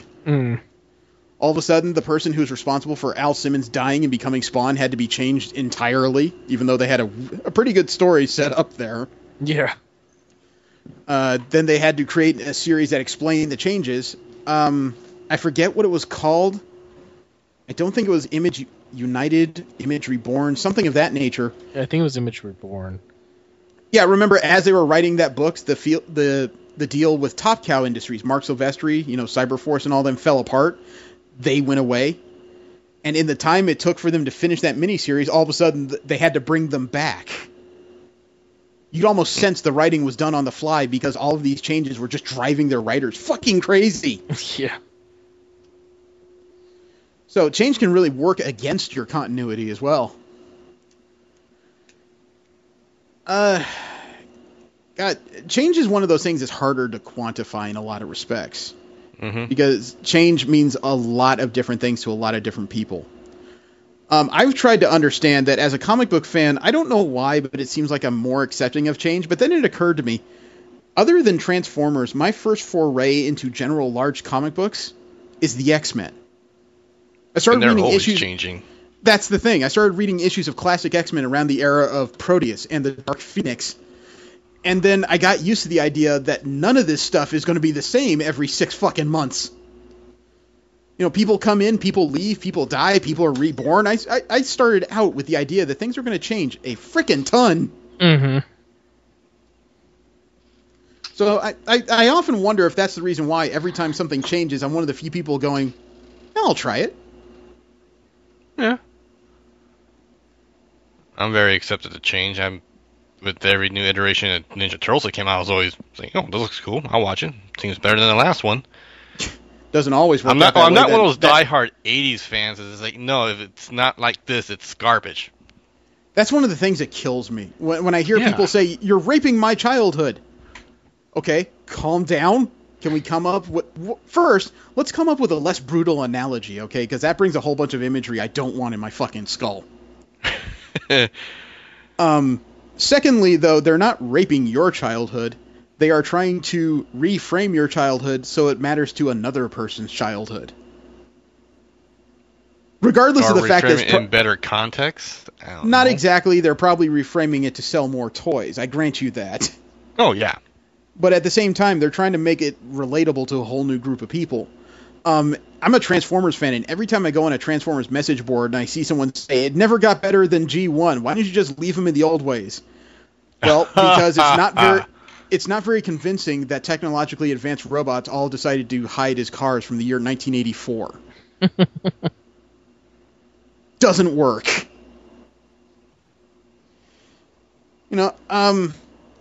Where do you think change should begin and end when it comes to comic books? It's a complex question, I grant you, but there's always a place where change belongs and there's a place where it shouldn't be brought in. The core idea of a comic should be one thing that should change very little, but other scenarios like the changing at times, the changing of ideology or technology should help let them adapt to the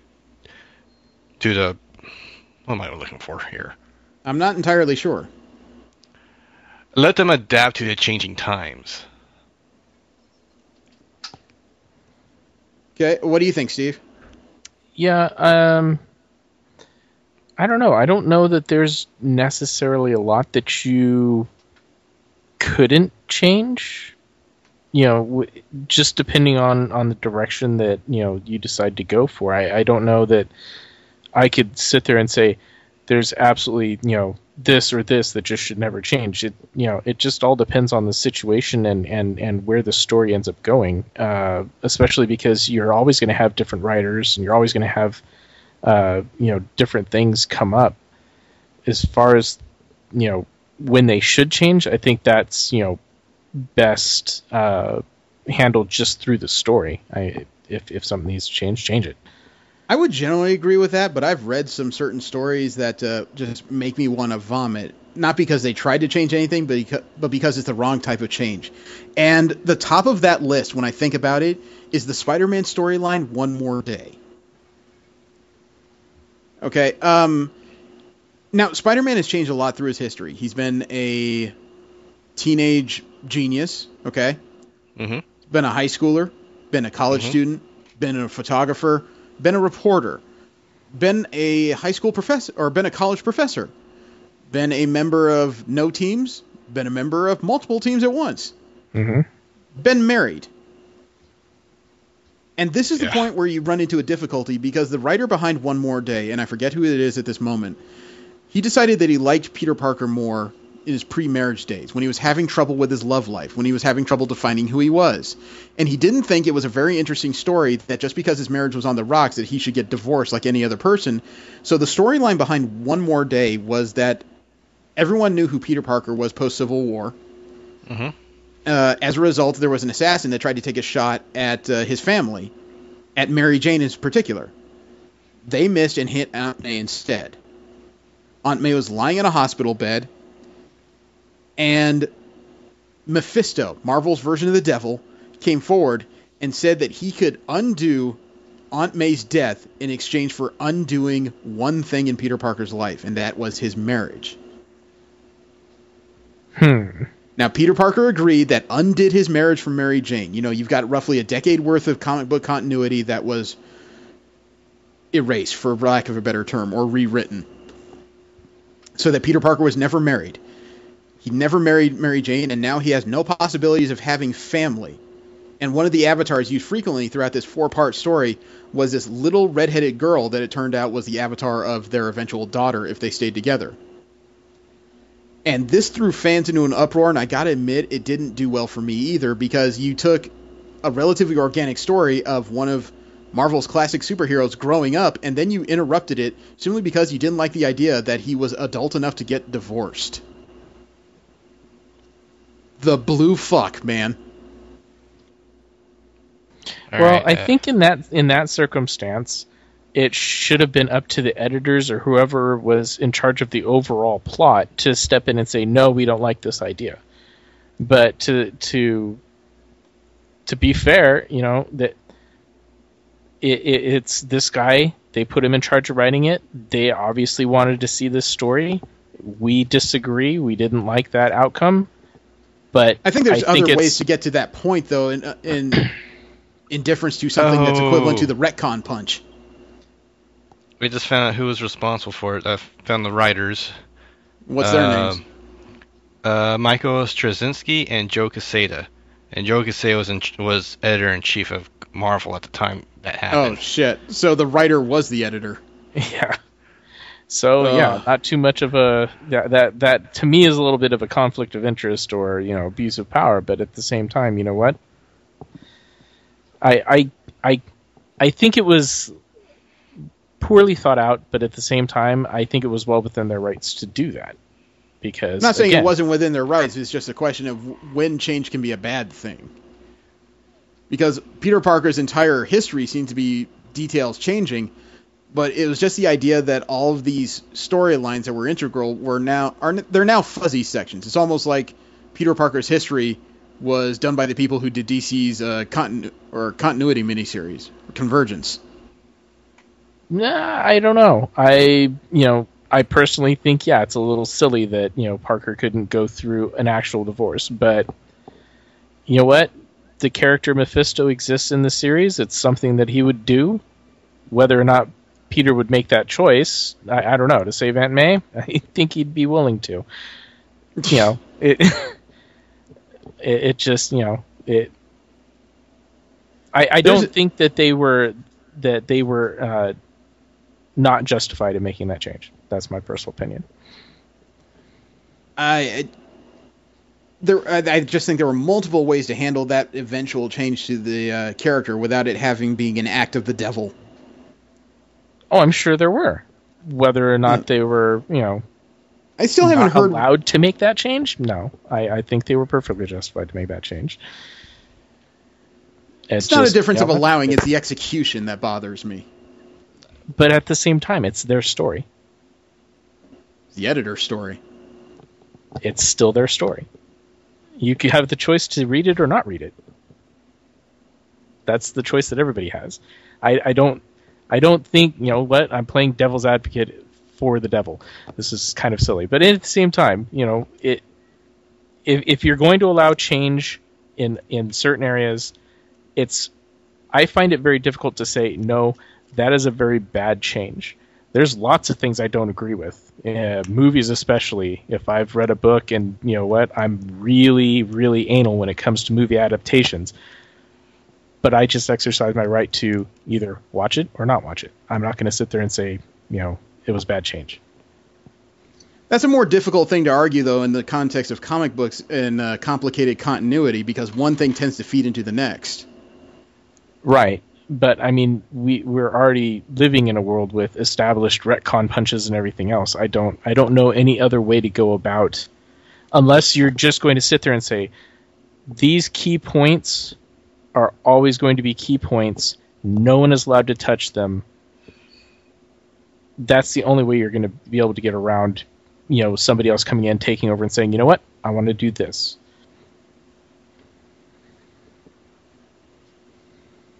I don't quite understand what you're saying.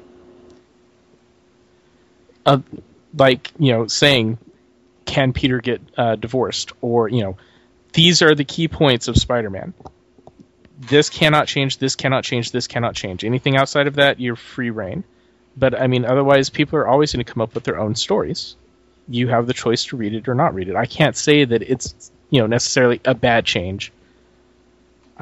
Because it's somebody else's story. Still not quite getting what you're getting at here.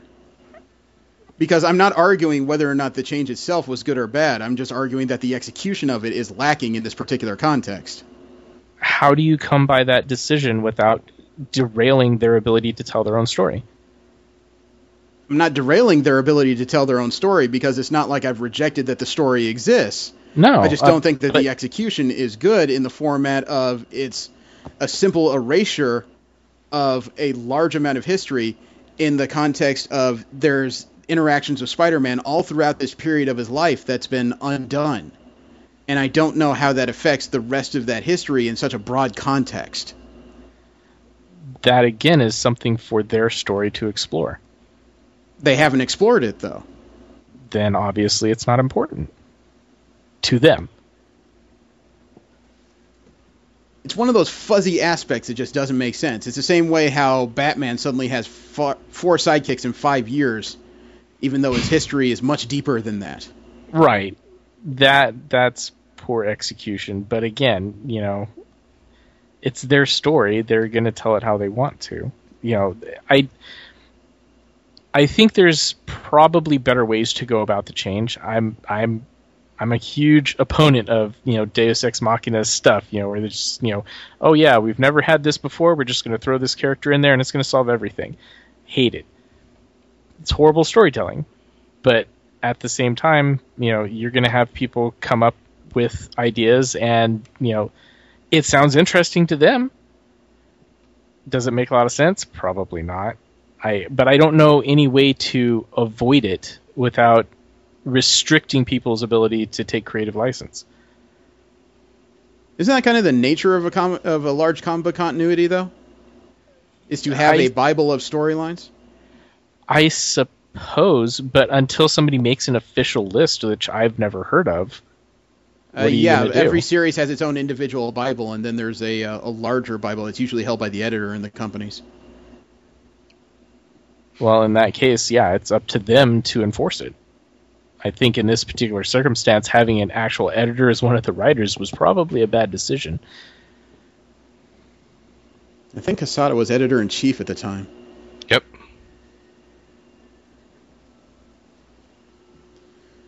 Well, the nature of change in comic books is overall necessary.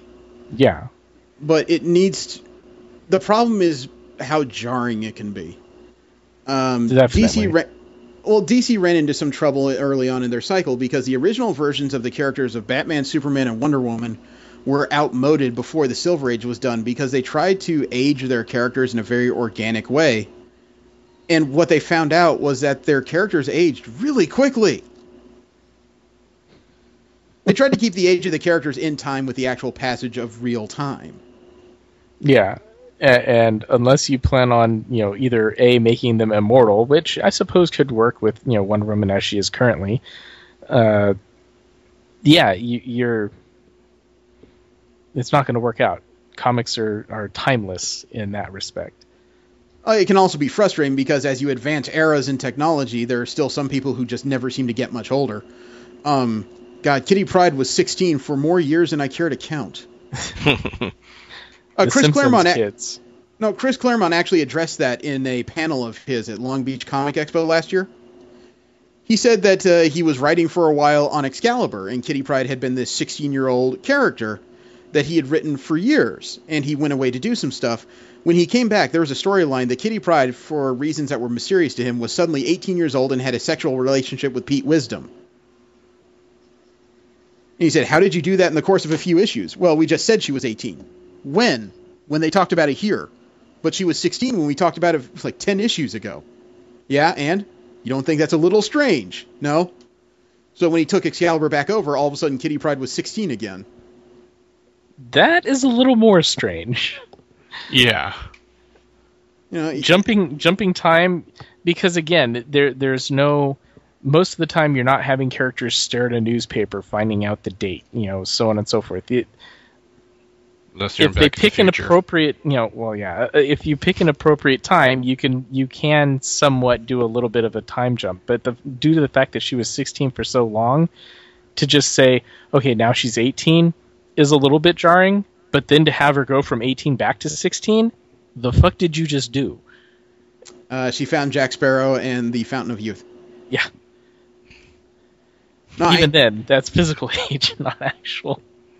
The whole thing was very weird how it went back and forth, and I've noticed in the latest X-Men comics, she seems to be in her early 20s.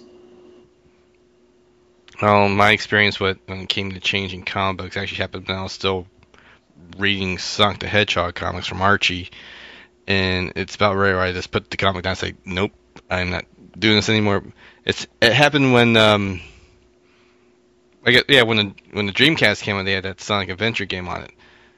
And it seems like Sega permits had to say that whenever they have a new game come out for Sonic the Hedgehog or related to the series, it's immediately adapted into the comic.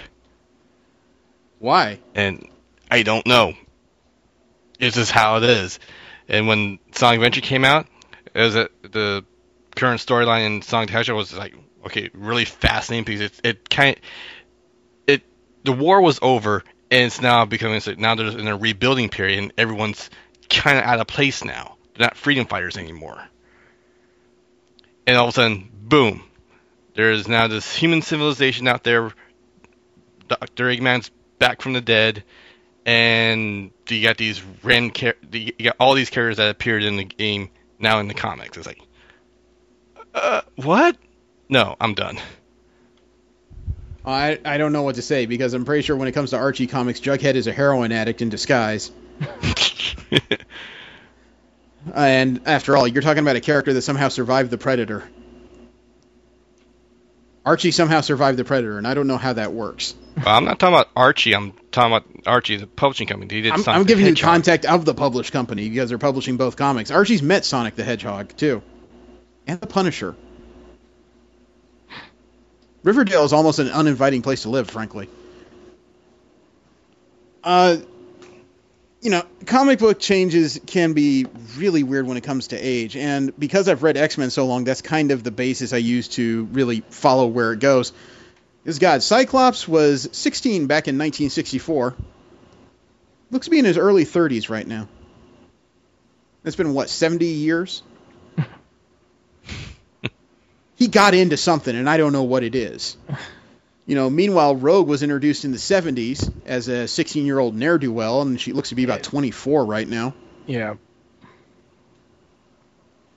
And that's one of those difficulties because aging comic book characters in anything resembling real time, you really risk alienating a certain amount of people because it's harder to pick up a series when everything changes too often. And at the same time, if you change them too quickly, you're going to alienate the readers who've been with you for a while. Well, I think the main, because if you're sitting there trying to age a character in real time, and you're only releasing, a comic book every month, then that would then dictate that every time a new comic comes out, a month has gone by. That doesn't make for good storytelling. So depends on you've how got you an do it issue because right there. Well, no, also because if you're having an interconnected story, and events are happening literally, blow by blow, and then all of a sudden, you don't finish up that comic, and now you come up with next month's issue, and it's a month later all of a sudden? No, that wouldn't work. I'm not saying that. I'm saying that issues that have to do with connected stories, once that particular section of story ends, that's usually the benchmark where time marches forward.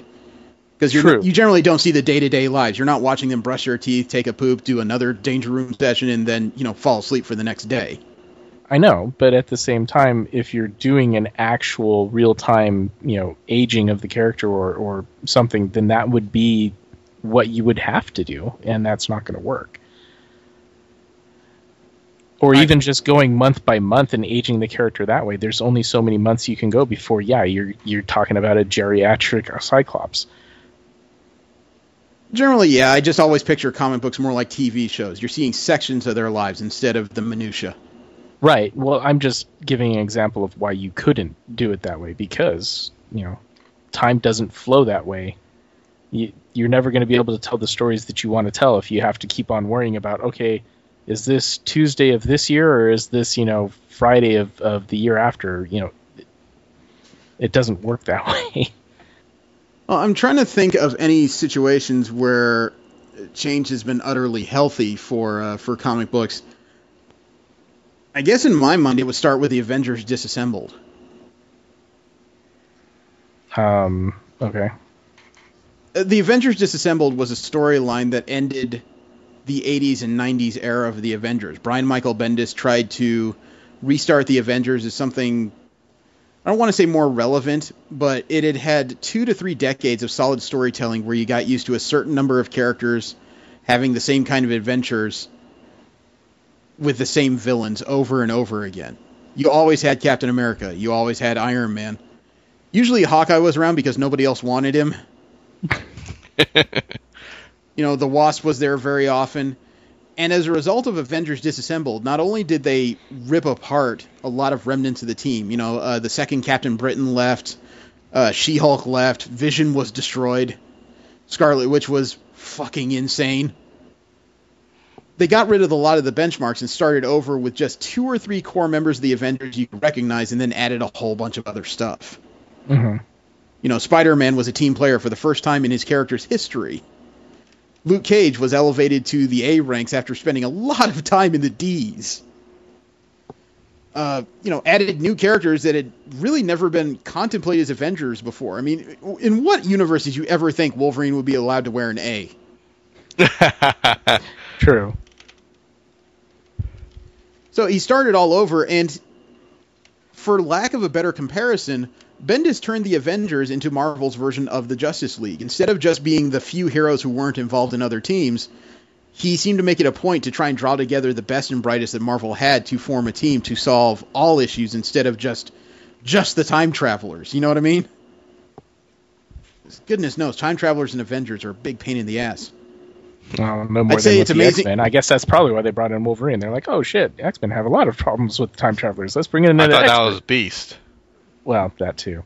But Yeah. he did eventually wind up in the Avengers, so there you go. But that's a time where change is absolutely necessary because everything had become stodgy. The Avengers were so Right. far down the scale of Marvel sales, they weren't even in the top 10 that I knew of. The X-Men were dominating during this period. So I guess you course. could say that they actually missed their chance with the Fantastic Four. Just about. It was... Seems to kind of root back to my thought of, keeping things from going stale. Except the Fantastic Four is an agent of limited change. By their very nature, there's not a lot of people you can draw in to fill the gaps when one of their members leaves or dies. Yeah, but at the same time,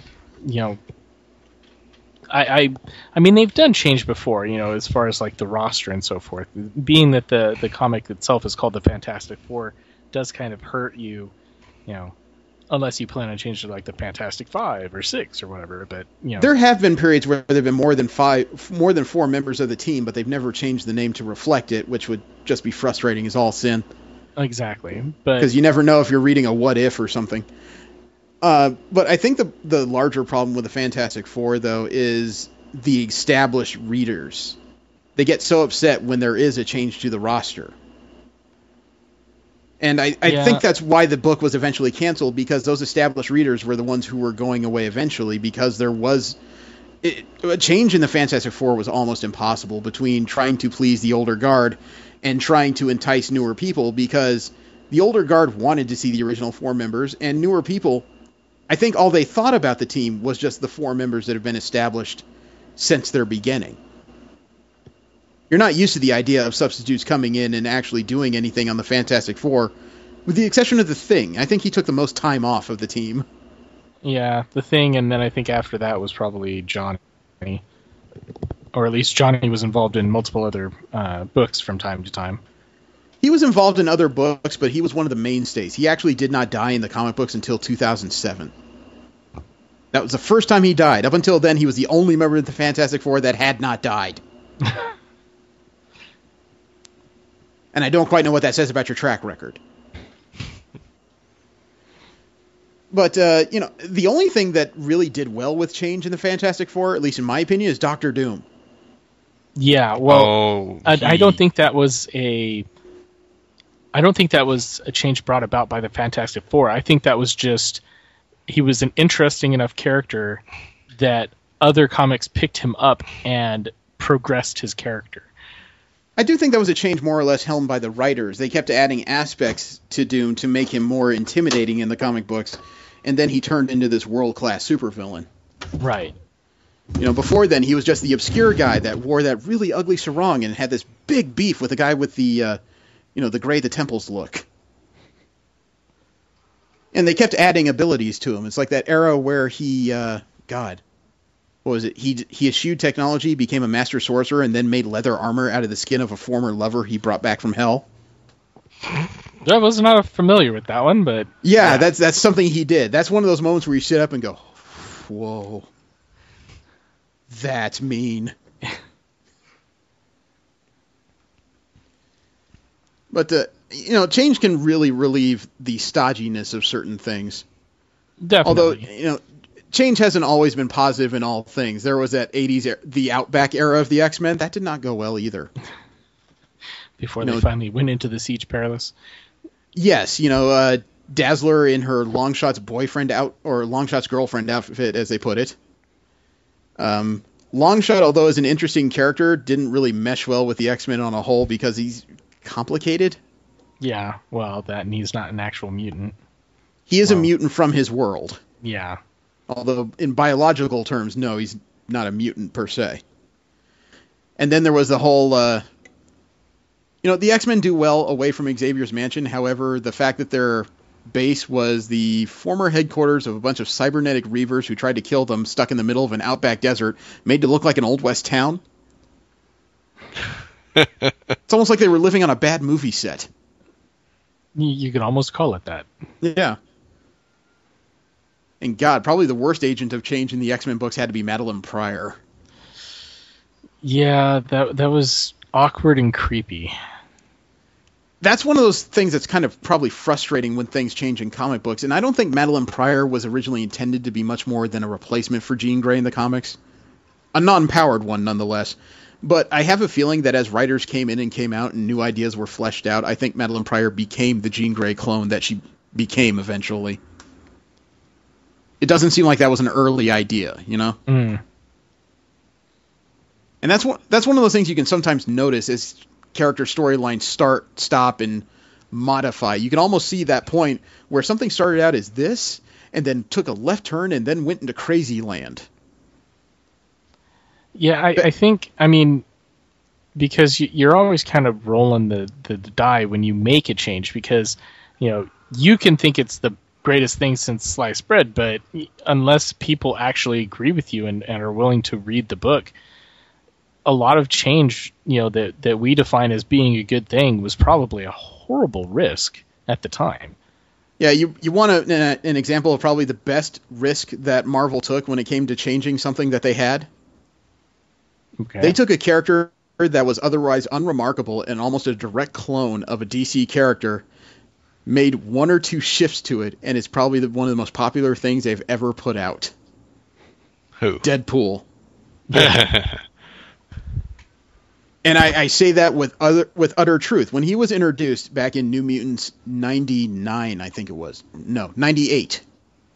He was just a mercenary. Just a soft-spoken, quiet, gun-toting mercenary. And then somewhere during the era of X-Force, that's when they added all this weird backstory and created the injury where his healing factor kicked in, his brain matter started shifting, and all of a sudden he became this crazy, near-immortal, psychotic mercenary. 1991. I think that's when he was introduced. Yeah, I remember that was when he was introduced because Image Comics was coming out, and that was what everybody was talking about in 92. But, Deadpool, when he started out, was boring as sin. If it wasn't for Liefeld's style epitomizing 1990s comics, the whole thing would have died on the vine. I can almost guarantee it. But because he was visually striking and somebody had an idea during the second volume of X-Force, all of a sudden Deadpool was relevant. I almost use the phrase relevant again, but this was really the first time he was relevant, period. And I know that's probably... As much as Liefeld loves the fact that he created this thing, I know that's not the intent he ever created it for. Because he hasn't created anything like this since. And if there's anything Liefeld has done throughout his history in comic books, it's retread ideas. He does them over and over again. He really doesn't have a whole lot of original stuff coming out. Yeah. Nostalgia can be nice, but it I'm can't still be all there is. Yeah, I'm still nostalgic for Youngblood, but after reading a large run of it back in the 90s, I did realize that all Youngblood is X-Force in a different face. It's possible that when he was working on New Mutants and creating X-Force that he took a lot of his own designs from Youngblood and reworked them and reincorporated them. But when he had the chance to recreate Youngblood and create something new out of it, he didn't do it. You know what I mean? Yeah. The only difference between the Youngblood and X-Force realistically are gender swaps. Some things are different, not a lot. Hell, Youngblood could almost be called Avengers 2. Don't do it again.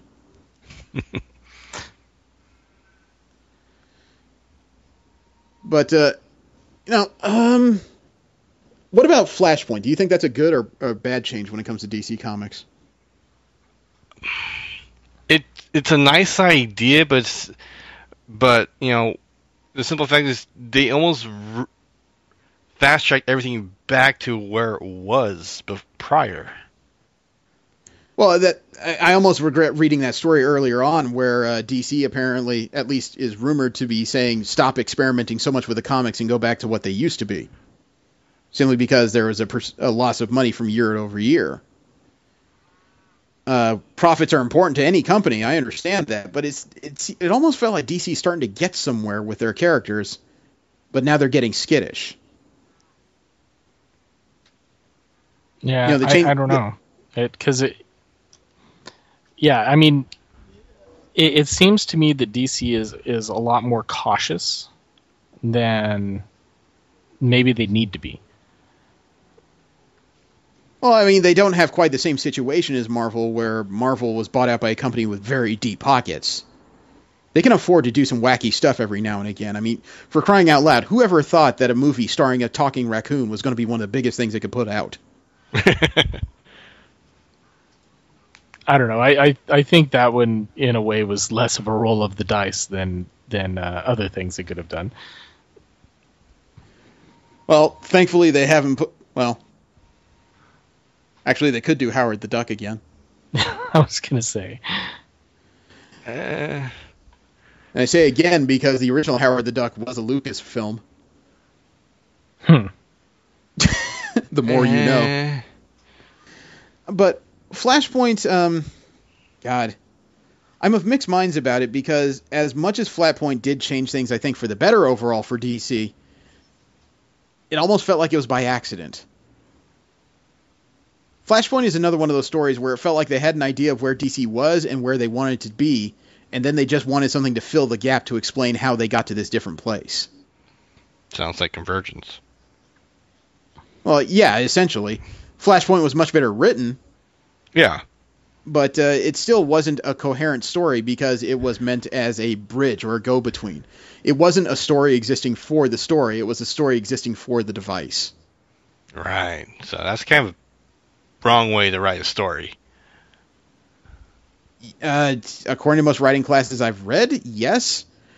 But that seems to be the direction they've gone over the last few years. Who knows? Maybe they can break that chain with the Anti-Monitor war they're starting up pretty soon. Although I'm starting to wonder if that's actually going forward. It seems like DC's ditching a lot of storylines lately. I'd like to see things shift, though. I gotta admit. The Avengers have gotten better to me as a concept when they added the idea that a few founding members would be their mainstays while the roster would shift underneath them depending on the complexity of whatever they're dealing with. Right. However, it is notable that comic book fans are not the greatest when it comes to change. I mean, we've seen how new Avengers members even new X-Men members, new JLA members are not met with the same fervorance as a lot of what people would call classics. Yeah, I think it becomes a little easier if you're just introducing maybe one character, leaving most of the rest of it the same. You give them a chance to break into it as long as there's enough of a need for that character or enough of a difference to justify having that character be there. But don't shoehorn it in, basically. Right. Well, I mean, I'd say one of the only characters that really succeeded that was very similar to another character was like X-23. You already had Wolverine, but then you bring in X-23. That kind of a thing. Well, she seemed more like a plot device for Wolverine to deal with, who is eventually developed into her own character. I don't know. That's my viewpoint. Maybe, Right. except X-23's history and attitude is not just Wolverine clone. She is True. Wolverine complete. You know, she's the project taken through to its fruition instead of the crazy little bastard who broke loose. Yeah. So, I mean, for the most part, you don't want to bring in something that already exists in the comics. So, Yeah. I think that's actually another way where change is both helpful but is hindering. Have you noticed that a lot of the most successful villains in comic books are generally the heroes they fight just, flip the alignment? Spider-Man and Example. Venom, Superman and Zod, Wolverine and Sabretooth. yeah. It's like people get so concerned with a certain image that when you create a new nemesis that's very similar to the hero, that suddenly turns into a favorite of a lot of readers. Probably because it's still inside their comfort zone, technically. Well, it's the two sides of the same coin idea. Yeah. But going back to Steve's point, when it comes to team books, though, I think one of the things that can hamper change is the need for balance in certain books.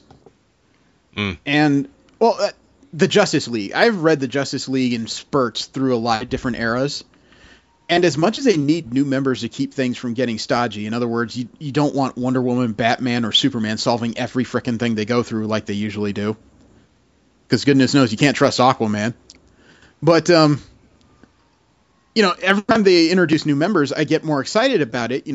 Black Canary, Plastic Man, even when they just go to the outside and get like Supergirl or Kyle Rayner, it gets more interesting. But at the same time, because of the imbalance in their characters, how smart Batman is, how powerful Superman is, you almost wonder if these new characters are going to be enough.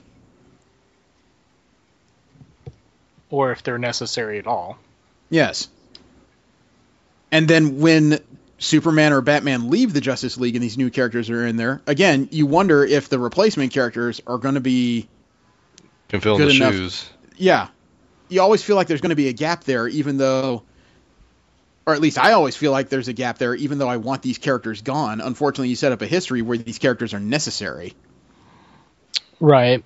But at the same and you're also kind of in a catch-22 because this character, possibly is creating a gap, but you can't make them that powerful that quickly. Mm-hmm. Because then, now you're just stuck with a clone of the character that you just, had go out for, it. I can definitely feel, for the comic book writers and so forth, because they're taking a huge risk anytime they do that. But I think at that point you need, rather than relying on powers or so forth, it's more about the personality of the character and how well developed you have it, whether the character is likable, that really kind of makes the difference. That's probably why you occasionally need a team-raising event like, frickin' M-Day or Avengers Disassembled or the like, simply because when you have an established team with too many long-standing characters or just overpowered characters, the only way to make it a convincing change is to raise a team all the way down to its foundation and start all over again. Yeah, I think DC tried to do it with the Avengers when DC did what with the Avengers? What? Sorry. Holy crap, you just broke my brain, man. When DC tried to do it to Justice League with Batman's plans for defeating every member of the League got leaked out. Unfortunately, I don't think they went down to the foundations with that. I mean, even the X-Men, at the points where they've had Professor Xavier, they didn't have him, and now they just resolved to killing him, that did change a lot of the outlook for what the X-Men were supposed to be about. Yeah, when they actually revealed that Xavier was somewhat of a villain, kind of Batman-esque as far as, his Xavier files and how to kill all of his students and so forth. Yeah. That was like an immense change right there, because he'd always That's a betrayal of trust. It was betrayal. Well, not of a betrayal of trust. There was a long time where people would refer to him as Saint Xavier. He seemed like he could do no wrong. He was always the nice old guy that helped everybody regardless of what it cost him. Exactly. I mean, and he was the huge proponent of, equality. Yeah. You be yourself, heroism. we'll be ourselves, and humanity will eventually come to accept us, and then to find out that and I will always protect you. Yeah. And then to find out that he had been, not necessarily plotting against, but Backup he plans. was not the Pragmatist. believer that everyone thought him to be. He was out making these plans. Yeah. He did see himself as possibly failing. Yeah, that was one of the biggest, probably positive changes the X-Men have, was revealing how much of a pragmatist he really was, because as much as he wanted them to succeed, he was always developing plans just in case they turned on him. He like Steve said, he built the Xavier protocols, step-by-step details on the weaknesses and how to defeat each of his X-Men, just in case. And then you also come out with the details later, like he manipulated an entire group of untrained mutants into going to rescue the original X-Men. When that failed, that's when he went to the B team, Wolverine, Storm, Nightcrawler, and all them back in the 1970s. Yeah, or just the fact that, oh no, I can't help you, Rogue, but eventually we'll get there. And no, the whole time he could have healed her personality. Yeah, he could have dealt with it right then and there, but decided that she wasn't worthy of that kind of help, and he wanted to see if she was, I don't know about worthy, he decided she would be a better asset with her draining abilities than if she was cured and able to walk away. He kept her as a weapon by lying to her. Damn, that's And almost worse than basically making Magneto. her- At least Magneto's up making front her with you. dependent on him. Yeah. Yeah, that right there was a huge shocker. I will say, because we've been at this way too long, that change is a very necessary device in comic books, but it has to be not obvious. It has to be a clean change. It can't be one of those things that muddles continuity to back out on certain items. It needs to be I guess you could say a progression. Even if it's a progression backwards, it has to be an actual progression. Yeah, I mean, I will say that, messing with continuity is almost not worth it, because you just, it's opening a huge can of worms. Even if you handle it responsibly, it's going to upset people regardless, because it's how things have been. It's already been established, but I don't want to take that away from somebody, because I don't know. I'm looking at it kind of like a GM and saying, okay, if I made a mistake and I did something, I need to have the ability to go back and fix it, even if it's, to the point of saying, oh no, you just didn't get that item. You know what? Or, you didn't get that ability. Continuity can be tweaked, but I think the terrible thing is when you subtract things from continuity. When you add things to them, it can help the story tremendously. Like you just example with Xavier and Deadly Genesis. Right. The 4 mutants he sent to save the original X-Men from Krakoa before he recruited all the more wilder mutants he went out to get was an insane insertion into X-Men history, because it changed so much of what we knew about Xavier, but it didn't change their adventures, because they inserted him into one point in the history and killed 3 out of 4 of them at that point in history. Right. And because of a deft piece of writing, the 4th one that survived was on the shelf for decades, until a coincidence that brought that character back into the land of the living. It was a deft piece of writing that added to continuity without actually jacking all that came before it. Right. But that's got to be an incredibly difficult feat to actually pull off.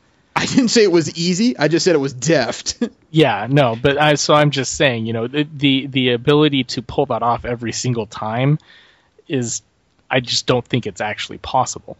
You're going to, out of this, just sheer, life, you're going to have your fuck ups. Yeah. There's going to be things that are just not going to work out the way that you thought they were going to, or, so forth. So you're always going to have your bad continuity changes. I can't even really blame somebody that messes it up. It's just, unfortunate when it happens. Yeah, well, I think we've gone at this long enough. Okay. This has been a very nuanced discussion. I was trying to decide what to do next week. Considering that Jesse and I are probably not going to be here. Yeah, there's a large likelihood I will be here, and I just don't know if V's here. So maybe we should call it a vacation next week. Yeah. Sure. Give everybody a chance to sleep in and let V get whatever phone she's supposed to get in the mail. I wish I was sleeping in. I'll just be working. You know, I think there's something that it's a bit overdue that we've had to try to read it up. Mm-hmm. Back in the early days, or the early weeks of the show, we read Peter David's Madrox miniseries. You remember that? Yeah. Yep. Mm-hmm. And we all liked it because I don't think any of us expected that an X-Men story could get that frickin' dark and weird, but still interesting. But we've never read the follow-up. We never read that volume of Peter David's X Factor, starring characters like Wolfsbane and Strong Guy and Siren. That's true. You know, maybe it's time to see if the storytelling held up. All right. All right, 6 issues? Okay. Okay. All right. So next time we get together, it'll be Peter David's X Factor circa, I think it was 2008. So this ought to be interesting. And this is supposed to be the rumored basis of the new X-Men TV show Fox is working on. Oh, really? Yeah. There was a word that Marvel had greenlit Fox's ability to do a TV show. Fox had the movie rights unfettered to X-Men, but when it came to TV, they have to get permission from Marvel to move forward. You know, Marvel has no say in writing, casting, administrative stuff. They just have to give their okay, and they apparently gave the okay. Early plans were for this possibly to be about the New Mutants, but apparently things have shifted, and they're more interested in telling the story of X-Factor. Madrox's X-Factor specifically. Goodness knows with the movies coming out, they're not going to do the original Peter David X-Factor with the original 5 X-Men. That would be really confusing. Yeah. So I think it's worth... Scott and Jean's baby becoming Cable and so forth. God, did you hear the 2 minutes of history I put together on Cable? Apparently not. I'm not even sure I breathed when I told that story. It was a little bit bizarre because V decided to ask, so what's Cable's story? Oh, God. So I invite you to roll with us again in a couple weeks when we talk about Peter David X Factor, the Jamie Madrox version. Thank you very much. Have a great weekend. Enjoy your holiday. I am Jeremy. Steve. And Jesse. Have a great one. Don't jerk and drive. Speaking of getting stale. Well, clean up your car when you jerk.